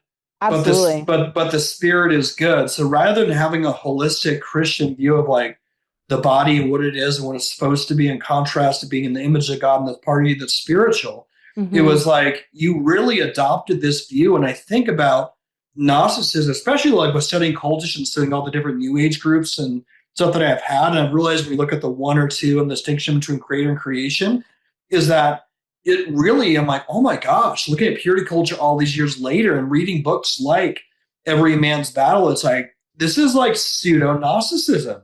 Mm-hmm. You're basically like with Every Man's Battle, if you haven't read it, it was kind of Oh, I like this. have. Yeah, it's aiming for an audience. If you read it, it's sort of saying them. It's this purity manual for men, and it's saying that you're trapped in this body that just is this raging machine that has no self control, and like you Mm-hmm. have to just adopt all these spirit, like tap into like the spirit side of you, because the body is basically bad. Mm-hmm. And that really affected me. And so even for a lot of people who have gone even the deconstruction route, it's like I feel so much empathy, and Yeah. I feel like I hurt for them, because even with the best of intentions, they hyper overcorrected, and he Yeah. ultimately compromised. It was a worldview issue where they compromised in the relation between the body and spirit. So even in your situation, I can see how that related. And also, jumping back to you, just want to throw that in there. So when most people think of like modesty, purity, most people, like I said, which they're more familiar with Shiny Happy People season one. So Mm-hmm. as you're talking, I'm kind of visualizing the Duggars with their long skirts and long sleeves, Mm-mm. right? No, not that bad. But you're dealing with a different version of that, and Mm-hmm. almost like, so purity culture was almost kind of like it was a culture, but it varied depending on what environment that you were in, right? Absolutely. So there might be like, you might be in a normal youth group, you look at people dressed in the 2000s versus someone like the Duggars. It doesn't mean there's still elements of the same idea and philosophies behind it. So maybe Absolutely. how would your situation like differentiate from the Duggars per se, like within the culture of Teen Yeah. Mania, the Honor Academy, and such? Yeah. I mean, it was interesting because we always joke that Teen Mania created, Honor Academy specifically, created its own fashion culture Yeah. because we were Oh so man. separate that we weren't, it's not like it was a university where, you're in a town and you're going places and like we were solidly like 45 minutes to an hour away from a mall, a movie theater, whatever. So, and most people didn't have cars. So like really we were so isolated. Mm. Yes, you went to Walmart, and that kind of thing. And we went to church, but the churches that most people went to were so close that it ended up being like all the interns went to these churches. So it wasn't even like Yeah. you were just so isolated. So our own fashion developed and people joked about how we Oh, created our own trends in the internship. And we look back at these pictures and I'm like, oh my gosh, I can't believe we thought we looked good. But everybody jeans under skirts because, you just want to be careful. And not always, but because everybody wanted to be so modest, it kind of morphed into we're going to look really cool. So we're going to put jeans under our skirts and we're going to wear, t-shirts under spaghetti strap dresses all the time because we want to be able to wear spaghetti strap tank tops, but we're just going to wear like a long t-shirt with them underneath. And like, we're cool. This looks cool. And it wasn't yeah. that it was a pressure of not always like you have to wear this or no, it was like when you get there, you're like, oh, the cool kids dress like this, even though that's like, Yeah. very much compared to the world at the time, ultra modest. Um, Nothing compared to the Duggars, like not even Well, in yeah. the same realm. But you're interesting when you're talking about the Gnosticism and all of that, that it wasn't just in the purity culture for us. It was the entire culture, I believe, that at least my experience, I'm not going to say it was for everyone, but I think if you were to say to any intern who was there during when Dave Hawes was the director of the internship, and you say, beat your body, they will reply and make it your slave. Mm. Because that was said to us pretty much every day while we were there in some way Yeah. or another was this idea that your body is betraying you and it is your job to subdue it Hmm. and put it into submission to the Lord and to yourself. But, they would take away all of the pop and juice out of the Yeah. cafeteria. So we could only have water because we're going to be disciplined. And for, 2 months, basically, we're going to force you guys to like fast. Sure, if you went out, you could do it. But Yeah. again, you had to be able to go out to get it. And we're going to say, we're not going to do this. We're going to, doing all of the corporate exercise. And the whole time you're doing the corporate exercise, which to be fair, we did not, they made this look really bad in the documentary, and it was not quite as intense. A lot of the clips that they use in the documentary were specifically around ESOL, which we can talk about, the emotionally stretching opportunity of a lifetime, which was the weekend for Kind of, is that 4 the boot? days. Is that the boot camp where they're like That's the going boot through camp water one. and barbed Yes. wire and stuff? Okay. Yes. Yeah. Yeah. No, We'll get no into that barbed for sure. wire, but yeah. Yeah. I'm But just, yes, that was the boot camp like retreat thing. But we did have corporate exercise when we first got there for probably about 2 months leading up to ESOL to get our bodies ready. Then we wouldn't do it again until January when the new internship class came, and we do it for about a month. And then in the spring, there was always another long stretch because we were getting ready for what they called the endurance LTE, which for some people, they climbed Pikes Peak. We hiked the Grand Canyon. Other people ran half marathons, just depended on their group. Or not half marathon, sorry, 10Ks. yeah. But so we did portions of exercise as far as corporate exercise, where we're 5 o'clock in the morning outside together, military style. There were seasons of that. That was not every day for a year. However, we had accountability cards, and we were required to fill those out every week of, did I exercise X amount of times during the week? Did I have a quiet time every day? Did I keep my room clean? Whatever. So the exercise was a very big part of what we did. And that idea that sexually, your body is going to betray you and your temptations are going to betray you and you have to keep it under control. But also physically, you have to learn to dominate your body. And in the name of health, but it kind of all meshed together in this thing of you can't trust your body in any way. And so even when you were sick or something was wrong, there was that undercurrent of, well, beat your body and make it your slave. Just get up and do it. Right. And so it caused some problems there. Yeah. Well, this is what's interesting too, is that, like, for sure, it sounds like, again, probably a big not just an overcorrection, but now trying to sort of take, this is the sort of one size fits, almost similar to Shiny Happy People season 1, where Bill Gothard said, this is the sort of one size fits all solution to have the perfect, family the way it's supposed to be, in contrast to the sexual revolution.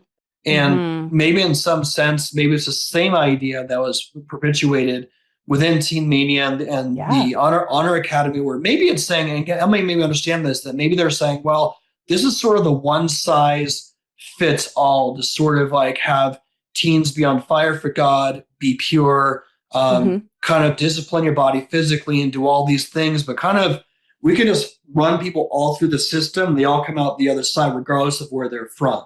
Almost kind of like, you take anybody who's a Marine, like they go through like 12 weeks and they come out the other side, a completely different person.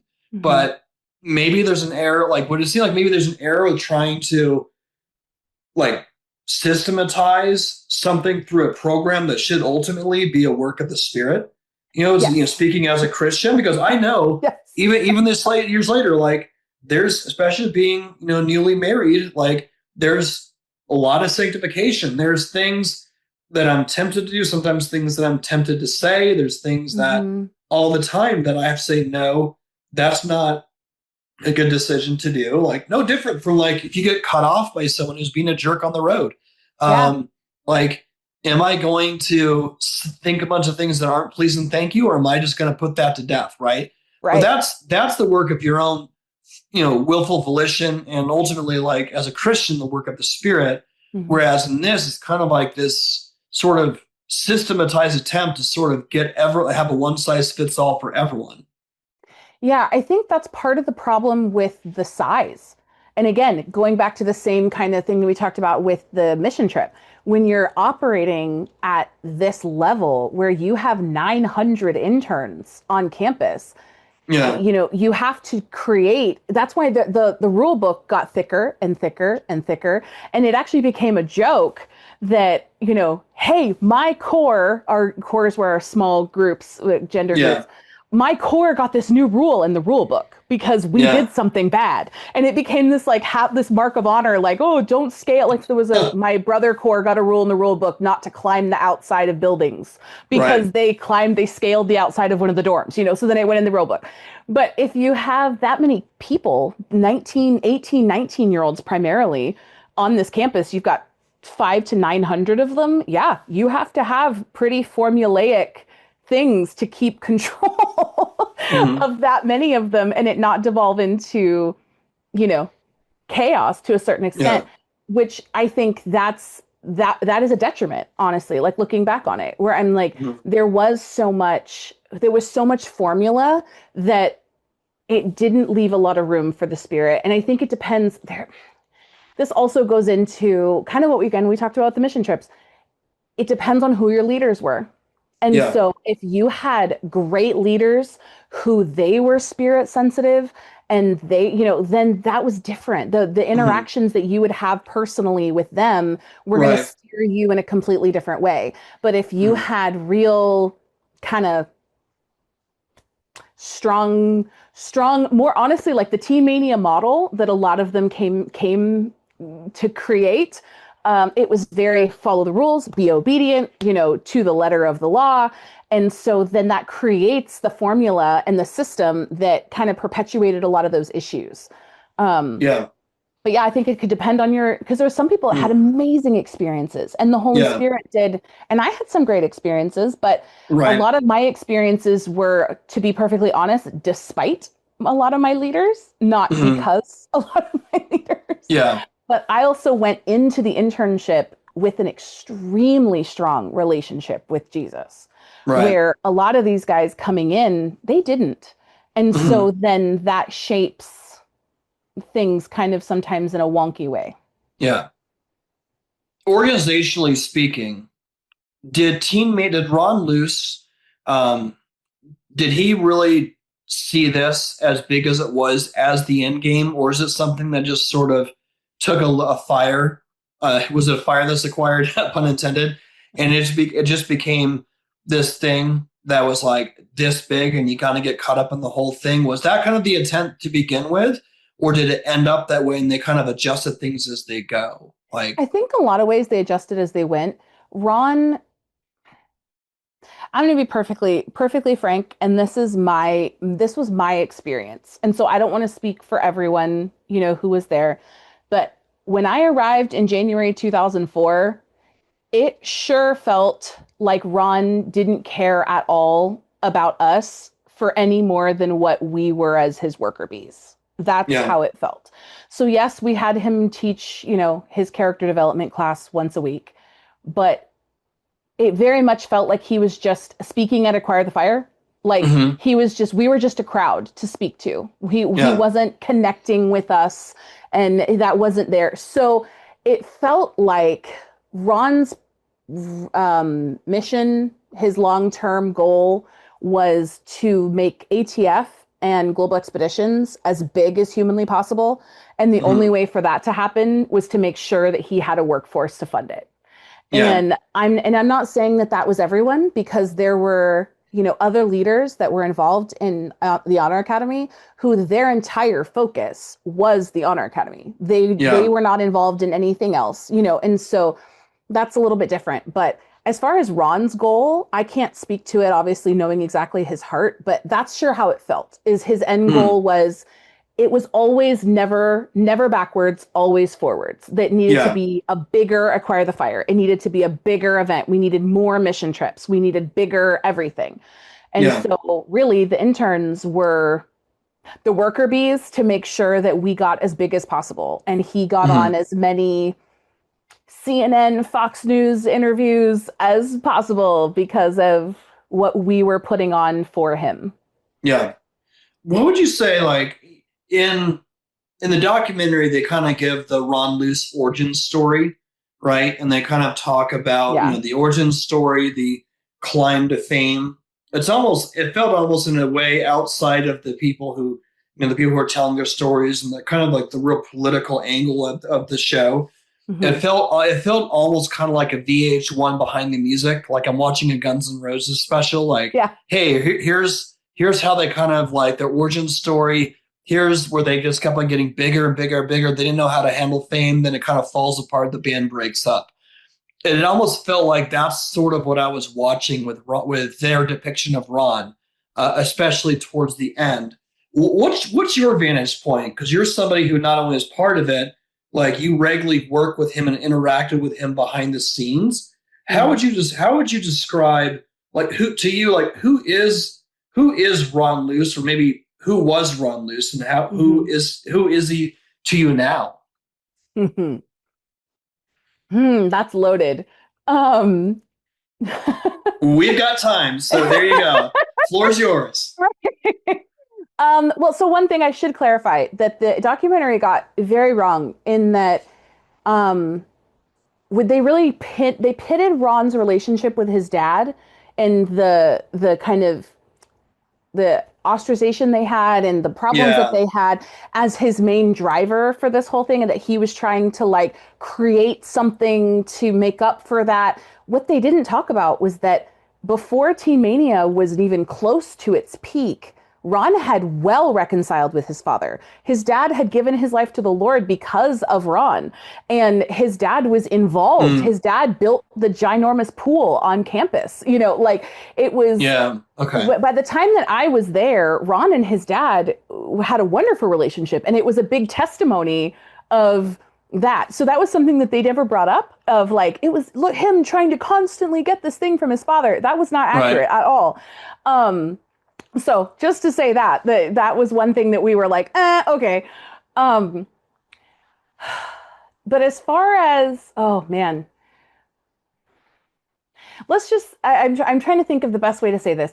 I truly believe that Ron had the beginnings of everything was out of the best of intentions. I don't believe that he Yeah. started Teen Mania to create an empire. I don't think he started it for himself to become famous, but I do think, like so many other people, that his visionary, what felt to be very narcissist kind of leaning personality, Yeah. um, leaned into the fame and the notoriety, to an extent.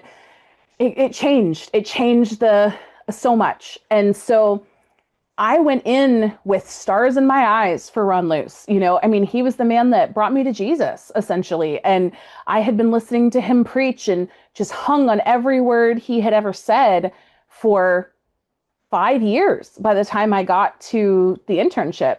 And then I arrive at the internship and they're like, oh, just so you know, we barely hear from Ron and we're not really sure he likes us all that much. And that was literally one of the first things someone said to me when I got there is, yeah, Ron doesn't like us all that much.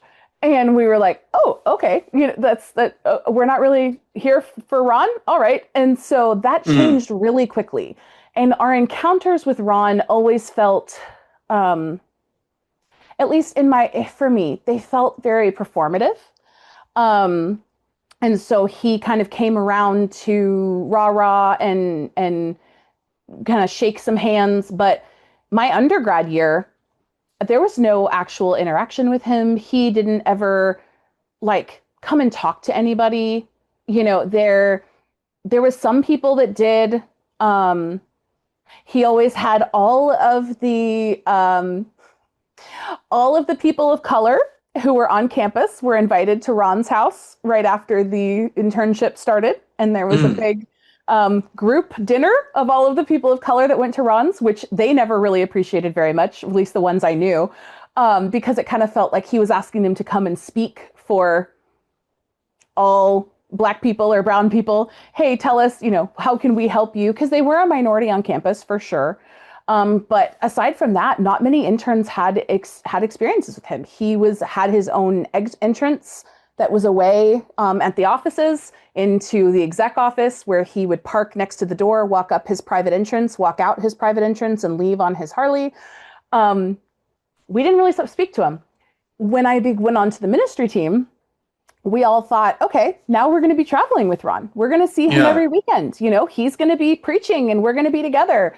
And I can confidently say my only interactions with Ron in all of my 2 years as a ministry team intern were negative.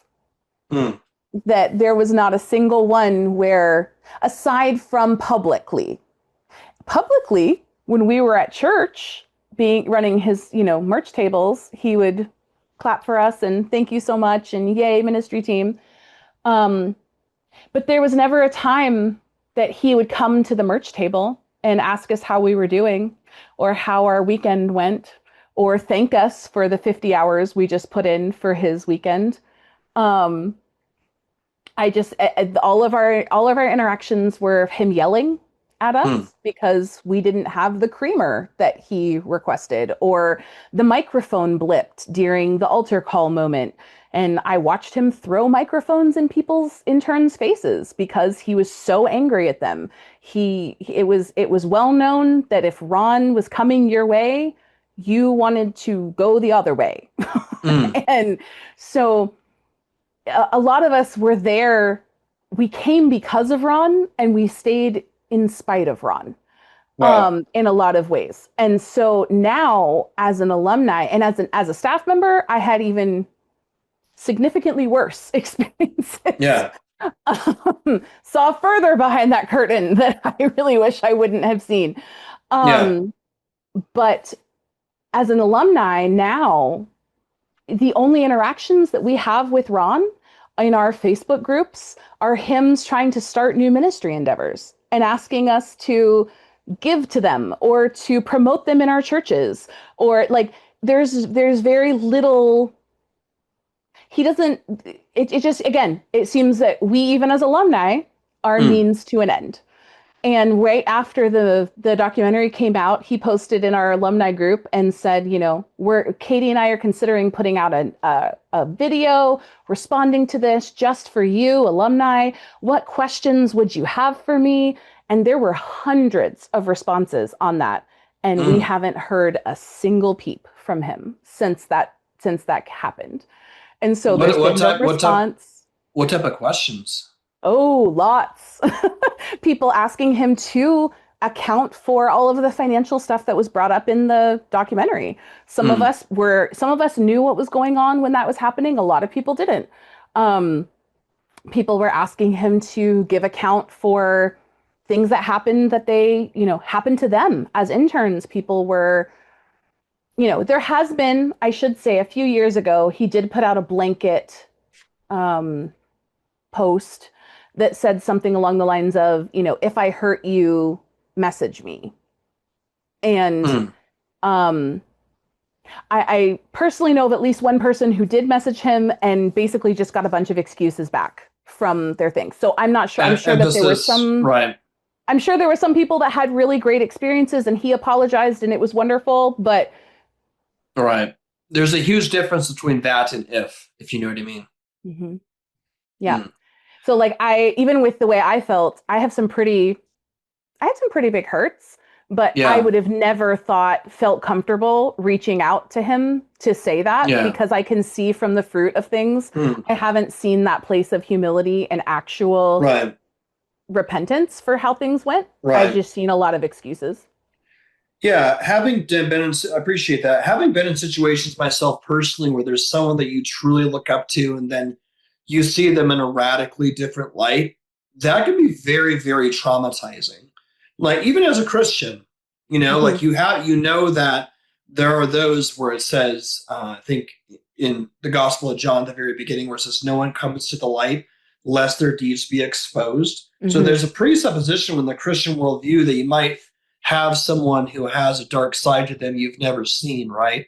For a long time, like in the first couple seasons of Breaking Bad, the majority of people think that Walter White is just this guy who's fighting cancer, this high school teacher, not realizing he's doing all these things behind the scenes with this whole line of collateral damage and just body count in its wake. What is it like to process uh, just looking at someone you've looked up to from an age of 13, right, and going through this whole thing that's your life, and then to see this someone in a completely different light. For many people, not just restricted to teen mania, a situation like these are unfortunate. There are way too many Yeah. across the board, but that seems to be many time a person's catalyst towards deconstruction, becoming progressive, or just really becoming indifferent and jaded and saying, I'm never going to step into another church again. Hmm. Um, what was it like for you, and how did you end up processing that? I feel like in some ways it was a slow fade. And so I think if I would have come the first week I was at Teen Mania and then seen the Ron that I saw as a staff member, then I would have been horrified. But I think because it was slow, there was this, I became jaded towards him Yeah, slowly, where it was kind of like, well, you don't really care about us, but okay, at least you care about ATF or you care about our generation, and slowly just kind of becoming more and more calloused. And so I think that's really, for me, it was less traumatizing and more callousing, where my heart became harder and harder towards him. And in some ways, I think it caused me to become more and more jaded towards like that upper leadership hmm as a whole, because it seemed like there were many other instances in my life um, mm. that I don't really want to get into, where Yeah, I got closer to upper leadership in places and then saw hmm that, where it became this pattern of, is there anybody who's running an organization who is who they say they are? Is there anybody who is in these leadership roles who is not a narcissist, who treats their staff like garbage? yeah, And it's sad, where I feel like that is more what I've had to unpack hmm and work through with the Lord. Is I've had to yeah, really try to bring those calluses off my heart, rather than necessarily like kind of a mm. trauma, if that Yeah, makes sense. hmm yeah. No, no, it definitely does. Maybe also too. Were there anything else that comes with that too? Like, how would you say in the same mind? I feel like there was some relatability, at least with everything you're saying, definitely relatability for sure with many in the other documentary who all were processing something similar. Hmm. Like, what would you say? How would you say maybe your perspective is different, or if they were like listening in, what would you communicate with them? Because you mean it's very part and parcel Yeah. with each other. They just came out the other end seeing things rather differently and kind of went down. Like you think about the lady, that sweet lady who was the singer, right? And you kind of see Danny. her, yeah, Danny, right? Mhm. Um, if how would you explain to her like how you process that versus how she's processing it? Like, I don't know. Would you say that you're like the road less traveled, or just vice versa, or how would you look at that? I think it's Hmm. I think there's so many people in general who, it's not just teen mania, I think it's church, it's people in Yeah. ministry who, and again, I don't want to put it on any of the people in the documentary. I do know Danny to some degree. I haven't seen her in many years. She was the only one in the documentary that I knew personally. Mhm. She was an intern when I was staff. Um, but I think for a lot of the people that I know personally who were Mhm. part of Teen Mania and have now completely walked away from faith, a Yeah. lot of them had their relationship with God was less about them and God. And it was a lot of the people, the ministry, the mechanisms, that were their relationship. They grew up in a church. The church was their relationship, their Mm. youth group, their pastors, their worship time, that it was less about them having a serious encounter, personal relationship, a live relationship with Jesus. And a lot of it was performance and culture and emotional, you know, times in worship, and Teen Mania had a lot of that. And I think Yeah. even that was something that there was a lot of people that I know, like I've spoken to people that would look back and go, man, so much of that I thought was real, and it wasn't real. It was just emotion. And it wasn't Yeah. that they were purposefully trying to do that. It was just, you got a lot of emotional 18 and 19-year-olds who are stuck Mm. on this campus together. And so when they go, hey, let's go back into the woods and bring guitars and let's pray and worship. And then, Yeah. creepy, weird things start to happen and people start prophesying things over each other, or, start thinking they're seeing demons and things coming out, whatever. It gets weird. Mm. And Yeah. so I think people had some really heightened emotional experiences. So then I think a lot of them, as they got older, and they were hurt and things were happening and they're dealing with things, they're seeing more of that for what it is. And then when those things are taken away, there wasn't anything left, or there Mm. wasn't much left. And so for me, my relationship with God was so secure and foundational Yeah. before I got there, that those things definitely played a part and were hard, and I got messed up. I for sure did. And Mm. I do have some trauma for sure for things that Yeah. happened and the way I was treated. And Mm. there was a lot of yelling Yeah. and, things happened. But in the end, I was able to separate the people from the God. And I Mm. think that a lot of people who put their trust in the ministry and their relationship with God was based around the people and the ministry and those kinds of things, then when that started to crumble, there wasn't much left. Right. And so I think that's the hard part. So then they're trying to rebuild something. Mm. Um, for Yeah. me, I walked away from that and other experiences with other ministries, and churches, and had a lot of hurt and anger and disillusionment, and Mm. but that caused me to turn inward towards the Lord. And I kind of described that I did deconstruct, but that I deconstructed with Jesus, where I always explain it of, I felt like I took this puzzle that had been my faith, my relationship, my experiences at the ministries, the things that I had learned, all of my Mm. theology, and I dumped my puzzle over. And Yeah. all of my pieces were scattered out. And over a multiple year process, picking up each piece and evaluating each piece with the Holy Spirit and the Word, Mm. and going, does this piece go back in my puzzle or does it get thrown away? Yeah. And finding the pieces that for many years, and some of them, a lot of them were Teen Mania things and doctrine that I Mm. got there, that I may have been trying to smash into place, that like, this Yeah. will fit, and it never fit and it Mm. felt wrong. And so now I was able to go, you know what, that's not God, and throw that away. Yeah. But I can see it differently for that. Yes, those people represented God in those Mm. places. And I Yeah. do think that there needs to be more and better accountability for some of the things that happened. Yeah. Um, and honestly, there has been, in this process, the alumni community has come together in a way that it has shocked me. Mm. Um, Leaders have stepped up, not all of them. There's a few that I would really, really, really like to hear from. Um, really like to hear from.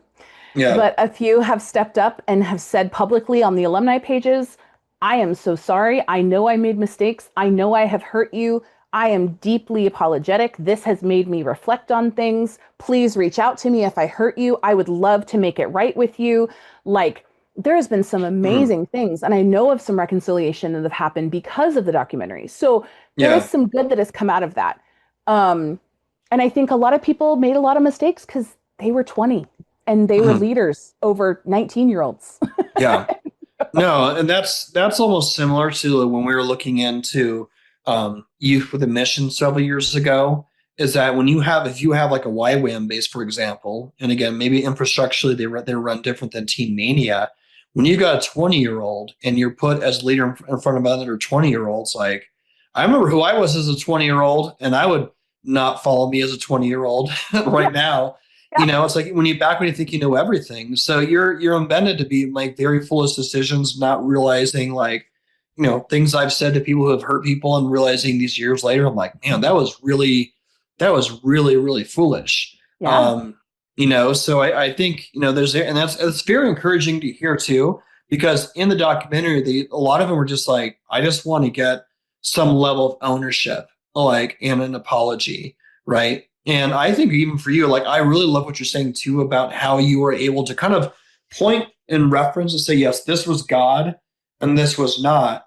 But I think also if you flip that, you can also look at the things that were bad and even like the negative characteristics, the problematic characteristic for sure of somebody like Ron Luce and say, yes, I now know what this is. And now we kind of know how to target it, how to identify it, and not only in others, but also avoid it doing ourselves. So with that being said, what I want to kind of jump into is maybe take us down a little bit down memory lane and help us identify things in that light. So we had a couple of years ago, we had a series called Tactics of Manipulators. And in it, we talked about certain tactics. So I'm just going to kind of I'm going to choose just a few, not every single one, but just a couple. And maybe you could maybe show how this actually like took place. Maybe in hindsight, what you've learned from that, how we avoid that. So here, one of the tactics, I just have my blog up. You can go to thecultistshow.com, Tactics of Manipulators. Yeah, so the first tactic would be called flip. One of the tactics is called flip the script. It's just someone who says, if someone's being approached, for example, and is saying, I think you're being a bit arrogant here. And it's basically saying, well, you're just arrogant. You're just saying that because you're the one who's arrogant.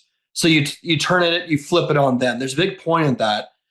How would that stick out to you when it comes to your experience with Teen Mania being on staff? And what do you think people could learn from that?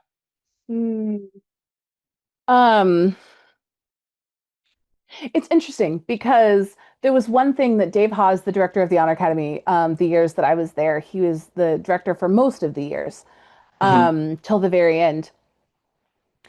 He always said that when you were confronted with something, that you were always to look for the kernel of truth that was in the confrontation. So he would say that.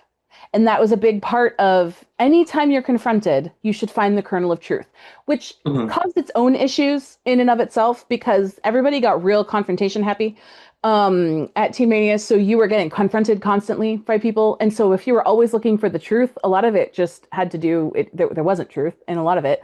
But he preached that a lot.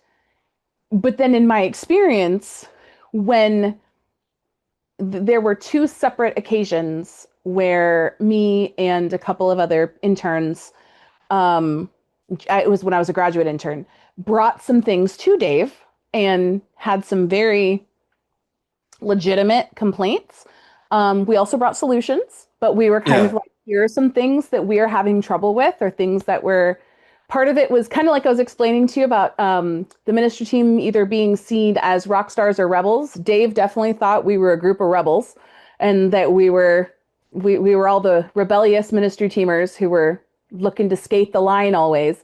And when we brought that to him and kind of said, hey, like, we're actually giving everything. So many of us are killing our bodies, and, it's really hurtful when we come and then we hear us being represented this way to the other interns, and you're speaking badly about us to the other interns. And his immediate response was, well, here are all the reasons why I've seen rebellion. And here are all the people that have been dismissed from the ministry team. And don't you think that this is all the reasons why you guys are rebellious and and just immediate, complete dismissal of our hearts and our hurt that we were coming, and we were, and that happened a lot. And I know that there were people, I'm not going to say that Dave did that to every person, but there were two separate times that I had meetings like that with him. And neither of those times did it feel like there was what he preached of find the kernel of truth in the confrontation. It was absolute, no, you're the problem. You have no right to feel this way. And because he led that way and everybody kind of had that, the leaders under him developed that as well. It felt like there was, not everyone. Again, I hate using blankets, and that was what made me frustrated about the documentary. Right, is everything was so blanketed, but there was a lot of that. Beat your body, make it your slave. You're here to be torn down. Like you came to give everything. So why do you think you deserve something better? was kind of Mhm. a lot of the way that it got turned on us.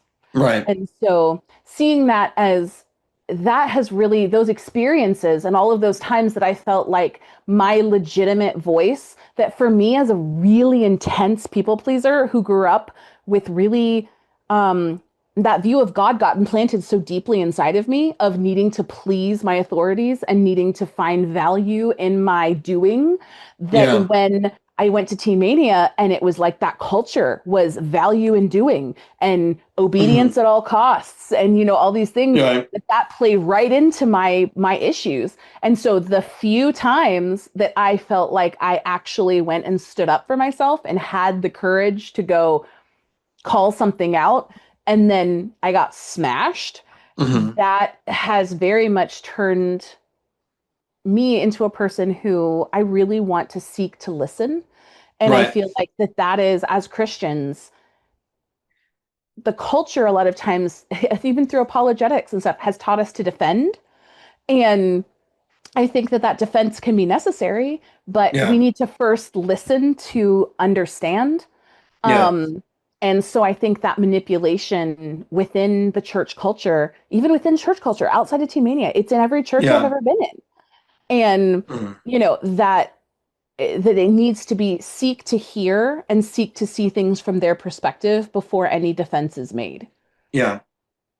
Yeah, no, I appreciate that. That's really good. Here's what comes to mind too, because I'm the reason why I bring this up. There's a section of the blog. Again, go to thecultushow.com. You can look at we'll have it in the show notes. Tactics of manipulators from one of our previous podcasts with Michael Foster is the manipulator's helper.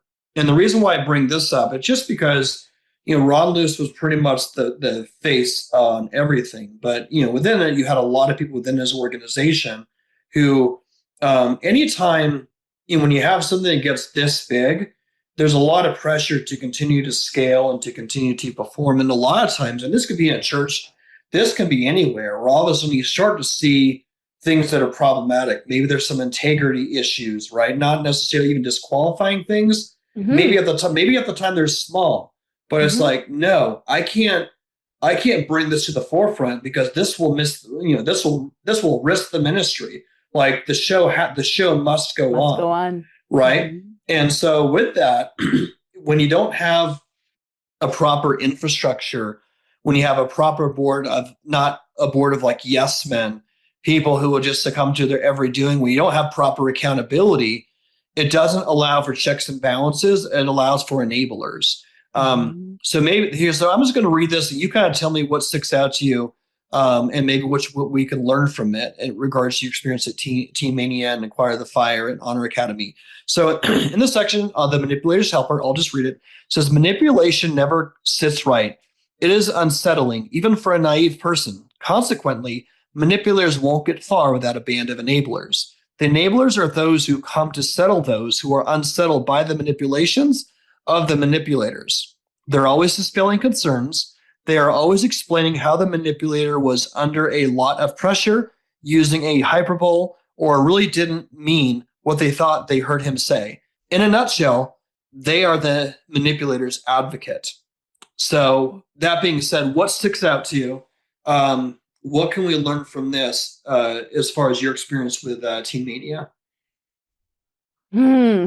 There were many advocates. Um, hmm.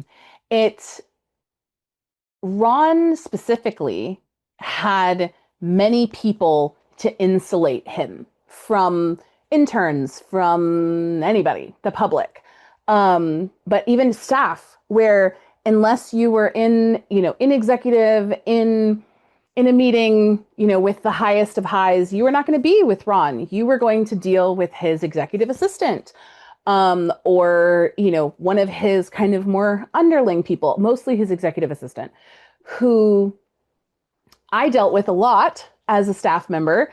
When I was a staff member, I was the road manager. My husband, at the time we were dating, but we were the road managers for the ministry team. So Uh-huh. we were the staff members who kind of mentored and ran the team of interns that did the Acquire the Fire events. When we took over that team, Ron became the executive director of ATF, which had never happened in many years, or had not happened in many years, not since it had gotten big. And when he took over as the executive director of ATF, there were so many practical issues that got really bad really fast from Mhm. our level of actually being the ones on the ground. And our job as the road managers was to protect our interns, to make sure that Mm. their work environment was safe, to make sure they were done. Their spiritual and physical lives were our responsibility. Mm. And we couldn't meet with Ron. He was the director, the executive director of ATF, but we couldn't meet with him. We had to meet with his executive assistant. And she was the one that we had to tell our problems to, and hope that she went to Ron, who was supposedly going to make the decisions to do the things that we needed. Uh, But we couldn't address him personally. He didn't ever come talk to us. And everything that we brought up, she just had 15 reasons why. Well, he made this decision because this and this, all the things that you're saying, where basically there's nothing we can do, sorry, but also you're not allowed to talk to him. And mm. so it was kind of like that, I feel like, in a lot of ways with a lot of the higher up leaders. And I get it on practicality. You got 900 interns. You can't just have all of them being able to line up at your door. Right. But it definitely felt kind of gatekeepery. And there was also a level, something happened when I was in my GI year, my first GI year, so 2005, 6. John Bevere put out his book Undercover, and he came to the internship, and he gave us all copies of the book, and he preached on the book.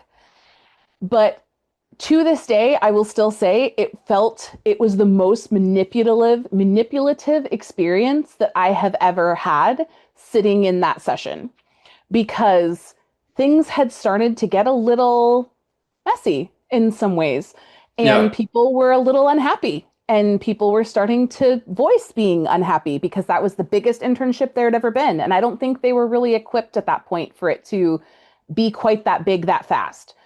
Mm. And John Bevere gets up and gives us this whole speech about how when he was a youth pastor, he did all this work and he put all this work in, and they were going to do this big project. And then the pastor came the night before and killed it. And he wasn't allowed to be sad about it or be Mm. frustrated about it, because God works through the pastor. And if the pastor wants to kill it, I just say, yes, sir, and let it happen. Yeah. And it felt like he spanked the whole internship for having emotions, for us Yeah. being frustrated or having issues. And he led us in this time of repentance, of getting on our knees and on the floor, and, all of us repenting for not trusting our leadership 100% and not letting, and it just felt so. And then all of us as the internship, we had to write a book report chapter by chapter on the Yeah. book and respond to our hearts of obedience. And Mm. that still to this day just felt, it's so icky. Yeah.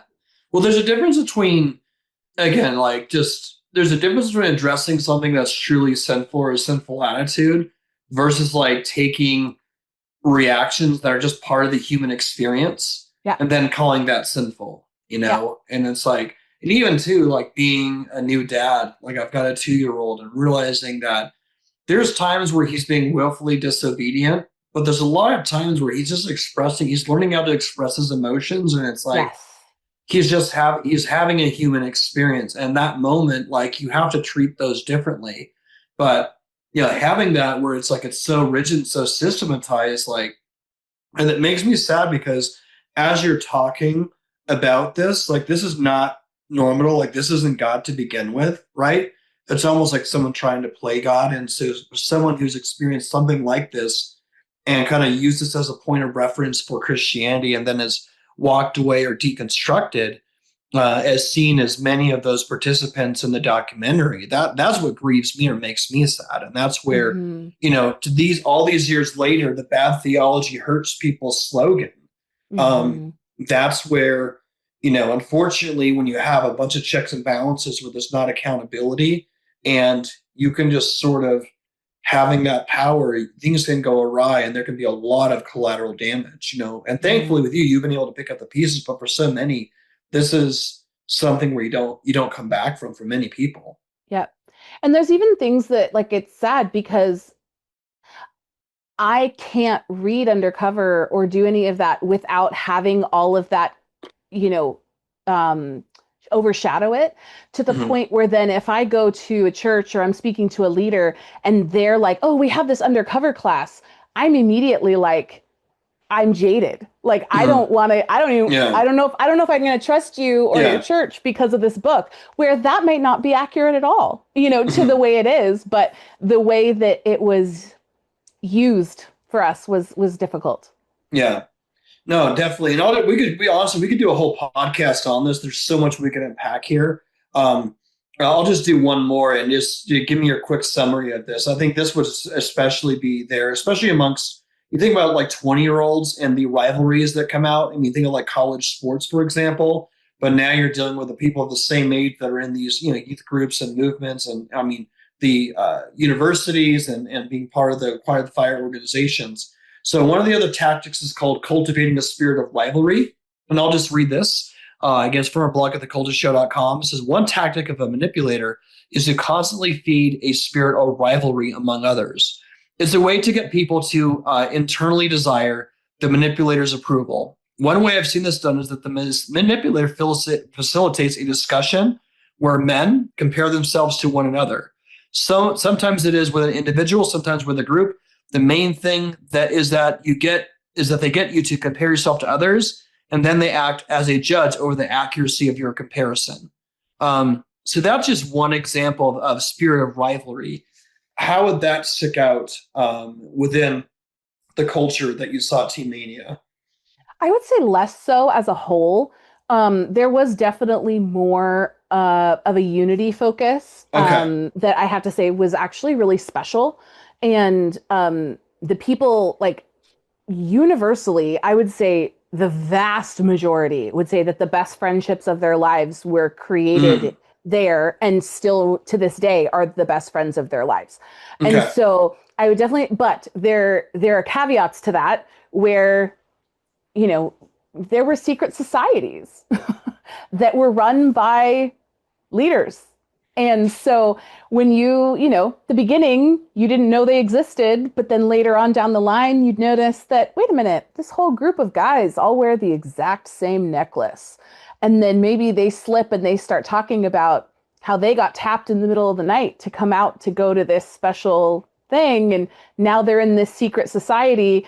And all of those guys look very similar. They're all the same type of guy. And they're a man's Um, man who is very sporty. And they all happen to be the same people who play basketball with the leaders. And they're the only ones who play mhm. basketball with those leaders, and they're in their inner circle. And so Yeah. there are those kinds of things that happened. Um, and so I think there was less of a rivalry in the sense that they didn't cultivate it, but as in almost any organization, there are the Mhm. favorites, and Right. those favorites became very apparent. And if you Mhm. paid attention, those favorites also tended to have a theme of Yeah. how Right. who they were. Mhm. So Yeah. that then created kind of a standard to some Yeah. degree of what you should attain Mhm. towards. So, Yeah. Yeah. all the executive Right. assistants had a look. Mm. And, the different more visible leaders had a look. And Right. so you knew if you wanted to be one of them, you also needed to have that look. Mhm. Right. Yeah. No. No. No. That's a good point too, and I really appreciate what you're saying. And I think like also what I really appreciate too is just really trying to be fair and calling the balls and strikes. Even Hmm. with the spirit of rivalry, saying that there's a lot of positive elements in contrast to a spirit of rivalry. And there Hmm. there there were a lot of good things, including your lives and many other lives were changed. And we had people who messaged us when I made that post about the initial Yeah. frustration I had from watching that documentary. However, towards the end of episode 3, it kind of talked about sort of like the tail end. This is like the band breakup part of the episode where the negative things began to catch up, where people were sharing online, like even Storytelling the Story just recently, how you're part of this alumni group and Ron wanting to sort of do this apology and then having all those responses and then it be silence, right? Um, Kind of that area, like how did you feel about that last episode? Just real quickly, when you saw Teen Mania like coming to an end, like were you kind of out of it then? Did you kind of move on with your Mhm. life, or Mhm. was it kind of like you saw the documentary kind of brought back a wave of emotions, or what was that process like for you, just real quickly? All of the above. I Yeah, I left Teen Mania in September of 2008 was yeah, when, or August 2008. I moved away, moved to Nashville, and got married.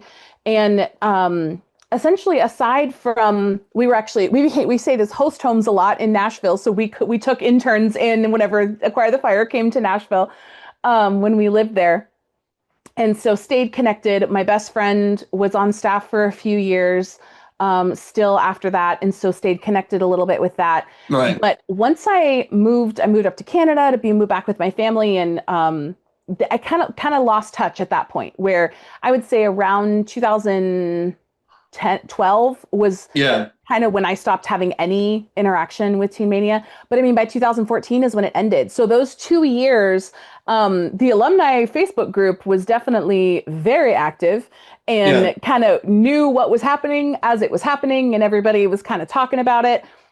The sad part is we saw the writing on the wall in 2008. We were mm, asked to renew our contracts. My husband and I, again, we were dating at the time, right, asked to renew our contracts, and our exact words were, we're rats off a sinking ship. We have to get out of here yeah, because, and most of our friends who had been there for years were, everybody was bailing because we were seeing that Ron had this singular forward focus of always forward, never backward. And so much was changing in the culture where Acquire the Fire wasn't the only one anymore. There were all these other youth conferences. And so people weren't only going yeah. to ATF, they were going other places. So the Oh attendance was my, dropping. hold on? Do you remember another guy that comes to mind? What was it? Eastman Curtis, This Generation. Oh, I don't know that one. Oh, you One of don't? our biggest ones was Dare to Share. Dare to Share Okay. became our competition. Yeah. No, there's this guy, and I just remember I was more into that show than I was to Acquire the Fire. But he was somebody like on TV, and there's a show they Mm. like put them right up next to each other Oh, okay. because yeah, I think the Acquire the Fire the show it would be like Ron in a room with a bunch of youth, and then he'd play highlights from Acquire the Fire. Uh-huh. And then the other show is called This Generation. There's this guy named Eastman Curtis. But I Okay. get what yeah, I like there was a lot of other things in town Yeah. besides So that because things were growing. yeah, so as a viewer like I remember that for myself. Anyways, go ahead. Yeah, so I think as things were starting to crumble, instead of Ron kind of pivoting and going, wait a minute, our attendance is dropping. Maybe we should start moving ATF back into churches instead of renting stadiums. Maybe we should, change the band lineup and not pay the most expensive bands. Maybe, whatever. They weren't shifting. And so he only wanted to go bigger and better. And so then more and more money was getting sunk, and he was burning through staff like a crazy person because Mhm. when things weren't working the way he wanted them to, because A plus B can't always equal F when there isn't the money and there isn't that it's like, why isn't it this way? So people were quitting left, right, and center. And then you've lost all of your tenured staff who knows what they're doing. So then it became a spiral where things just continued to spiral downwards. Mhm. And all these other youth missions organizations were popping up, and people were not wanting to pay $6,000 to go on a trip when they could go with their church for 2,000. And Yeah. like things just slowly were declining. But he just constantly, it was smoke and mirrors. It was like, no, no, no, don't look, it's going to be fine, it's going to be fine, up until those last, like, we were watching as churches were going to Acquire the Fires, and they would come up to locked doors, and they bought tickets and had hotels, and they show up at the stadium and there's nobody there. And like it was horrifying to watch that as someone who had given blood, sweat, Wait, and tears why were the doors locked? because they had just canceled the event and didn't tell anybody because there was no money to put it on. Oh, that's And awful. so he just doesn't show up. I think Cleveland was one of the ones that happened. Don't totally quote me on that, but I want to say Cleveland was one of those, Wow. where all these youth groups show up and the doors are locked and there's nobody there. And they start calling and they're like, oh, sorry. Mm. Oh, there's no money to refund you, or we will refund you eventually. And then Teen Mania just shutters and there's no money and they never got refunded. And all these youth pastors are standing there with their entire youth groups downtown in this city at this event, and there's nothing happening. And to see that, and Ron just smoke and mirrors, like, it's okay. Oh, it's fine. Oh, we didn't mean to. Oh, they misunderstood. Oh, we tried. And it's, instead of just coming out and publicly going, I am so sorry. This is horrible. And so to see that as alumni and to watch these things that we gave so much of our life to, and to watch that crumble, it was really hard. And to watch the campus, slowly decline and hear about all these things when, like, we mowed the grass and dug up the weeds and dug the, and like did all these things, and then watch it be abandoned. And then people are going and checking out the thing and everything is just rotting because it was abandoned. Well, Ron's going, well, we gave it back to the bank. And he didn't give it back to the bank. It was right. I remember that part. Yeah. And so that was really hard. It was really hard as interns. And so that's also why, as alumni, we were thrilled to see JAMA, the ministry that bought the campus and revived it and has made it an amazing biblical ministry again. And that's been so edifying for a lot of us. But that's also why most of us who watched and who were really involved have a hard time trusting anything that Ron wants to do now. Wow. Because you broke our hearts and then tried to pretend it didn't happen. Yeah. What do you think is the most important lesson that can be learned from all of this? If you look at everything holistically, there's so many working pieces of this. Yeah. And again, we could probably do a whole nother episode, like For 2 or 3 hours. But like, what do you say? What would be like what do you think is the most important lesson for people to take away from all this? Feels like almost like a Greek tragedy, or like honestly, humility. Like that is, when I was praying about it, I prayed a lot about it. And when the documentary came out, it was an intense watch. And my husband and I, we watched it and we just sat in silence for an hour when we were done, because it was the emotions of it all, of being angry about the things that were misrepresented, but also seeing the reality of a lot of what we did experience and the truth of things. And then a lot of things that they didn't even come close to touching most of the bad things that I, could talk about. They weren't even on the tip of the iceberg. But the one thing that I kept, when I was going to the Lord about it, and what is it that I can take away? And I kept asking, what is it that I can take away from all of this? Because constantly, my whole life, I feel like my mantra that I constantly go back to is, you're good. And every time I would ask him, how do I deal with this thing that happened? And how do I deal with this hurt or this? You're good. And that is all that matters, is that the plumb line is God is always good. And so when I would go back and go, okay, you're good. So I know that there was so much good in this, but how do I come away from this having known that I perpetuated some things that I kind of feel sick about? I know that I participated in things that I'm like, ugh. And other things that I'm really, really proud of and that I know changed people. And I felt like the one word that the Lord just kept putting back in my spirit was humility. Was so much of the bad could have been avoided with humility. And if me as a believer, if that is the thing, and not abasement, which I feel like is a lot of what people took, especially there, at least in my kind of realm, people took humility and made that abasement. of Yeah. like, and that there's a difference in that because you can be excellent and you can be confident and you can do all these things but still be humble. And I think that so much of the horrible things that happened could have been avoided with humility Hmm. and being willing to listen to the people around you. Like I said, listen to understand and listen for them to be heard Yeah. and being humble.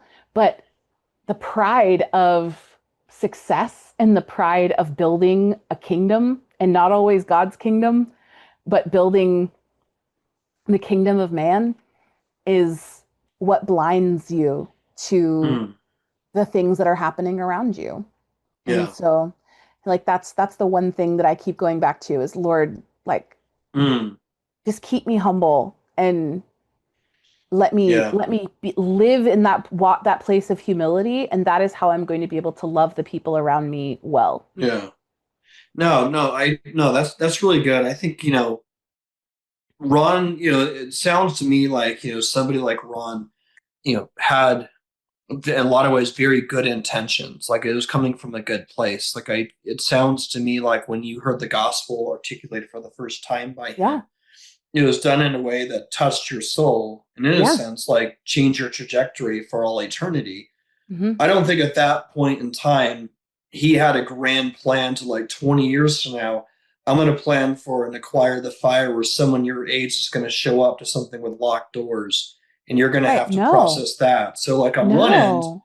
something that was life changing for you, like when you told me that story, I felt like I kind of went into like my imaginary 13-year-old self and imagining myself being part of this youth group where it's outside and it's cold and my youth pastor all of a sudden has like deer in the headlights and you're having to go back to the hotel and you're like, Yeah. what in the world? Like Right. that in the same way where that was life changing for you because of perhaps just it started maybe just a little bit of pride. It started somewhere.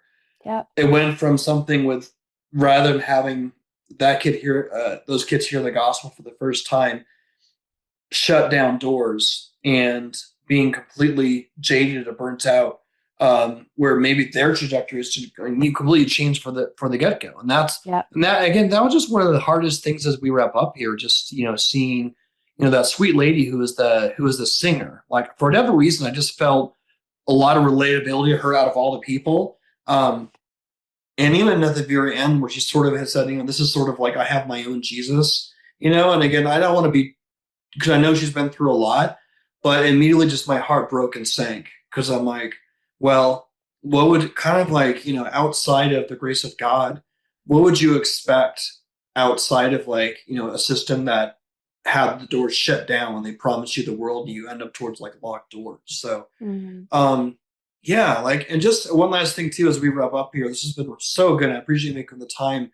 You mentioned, you're probably going to have a lot of people, listen in and watch this. You mentioned you're part of this alumni group. So, if you end up sharing it with them and you talk with them about it, and even those who know you personally, those, who don't know you, who Teen Mania was a chapter in their life, and regardless of what they book the chapter as, what would you like them to take away from all this in this discussion? How do you think this would help? What would we like this to be for them?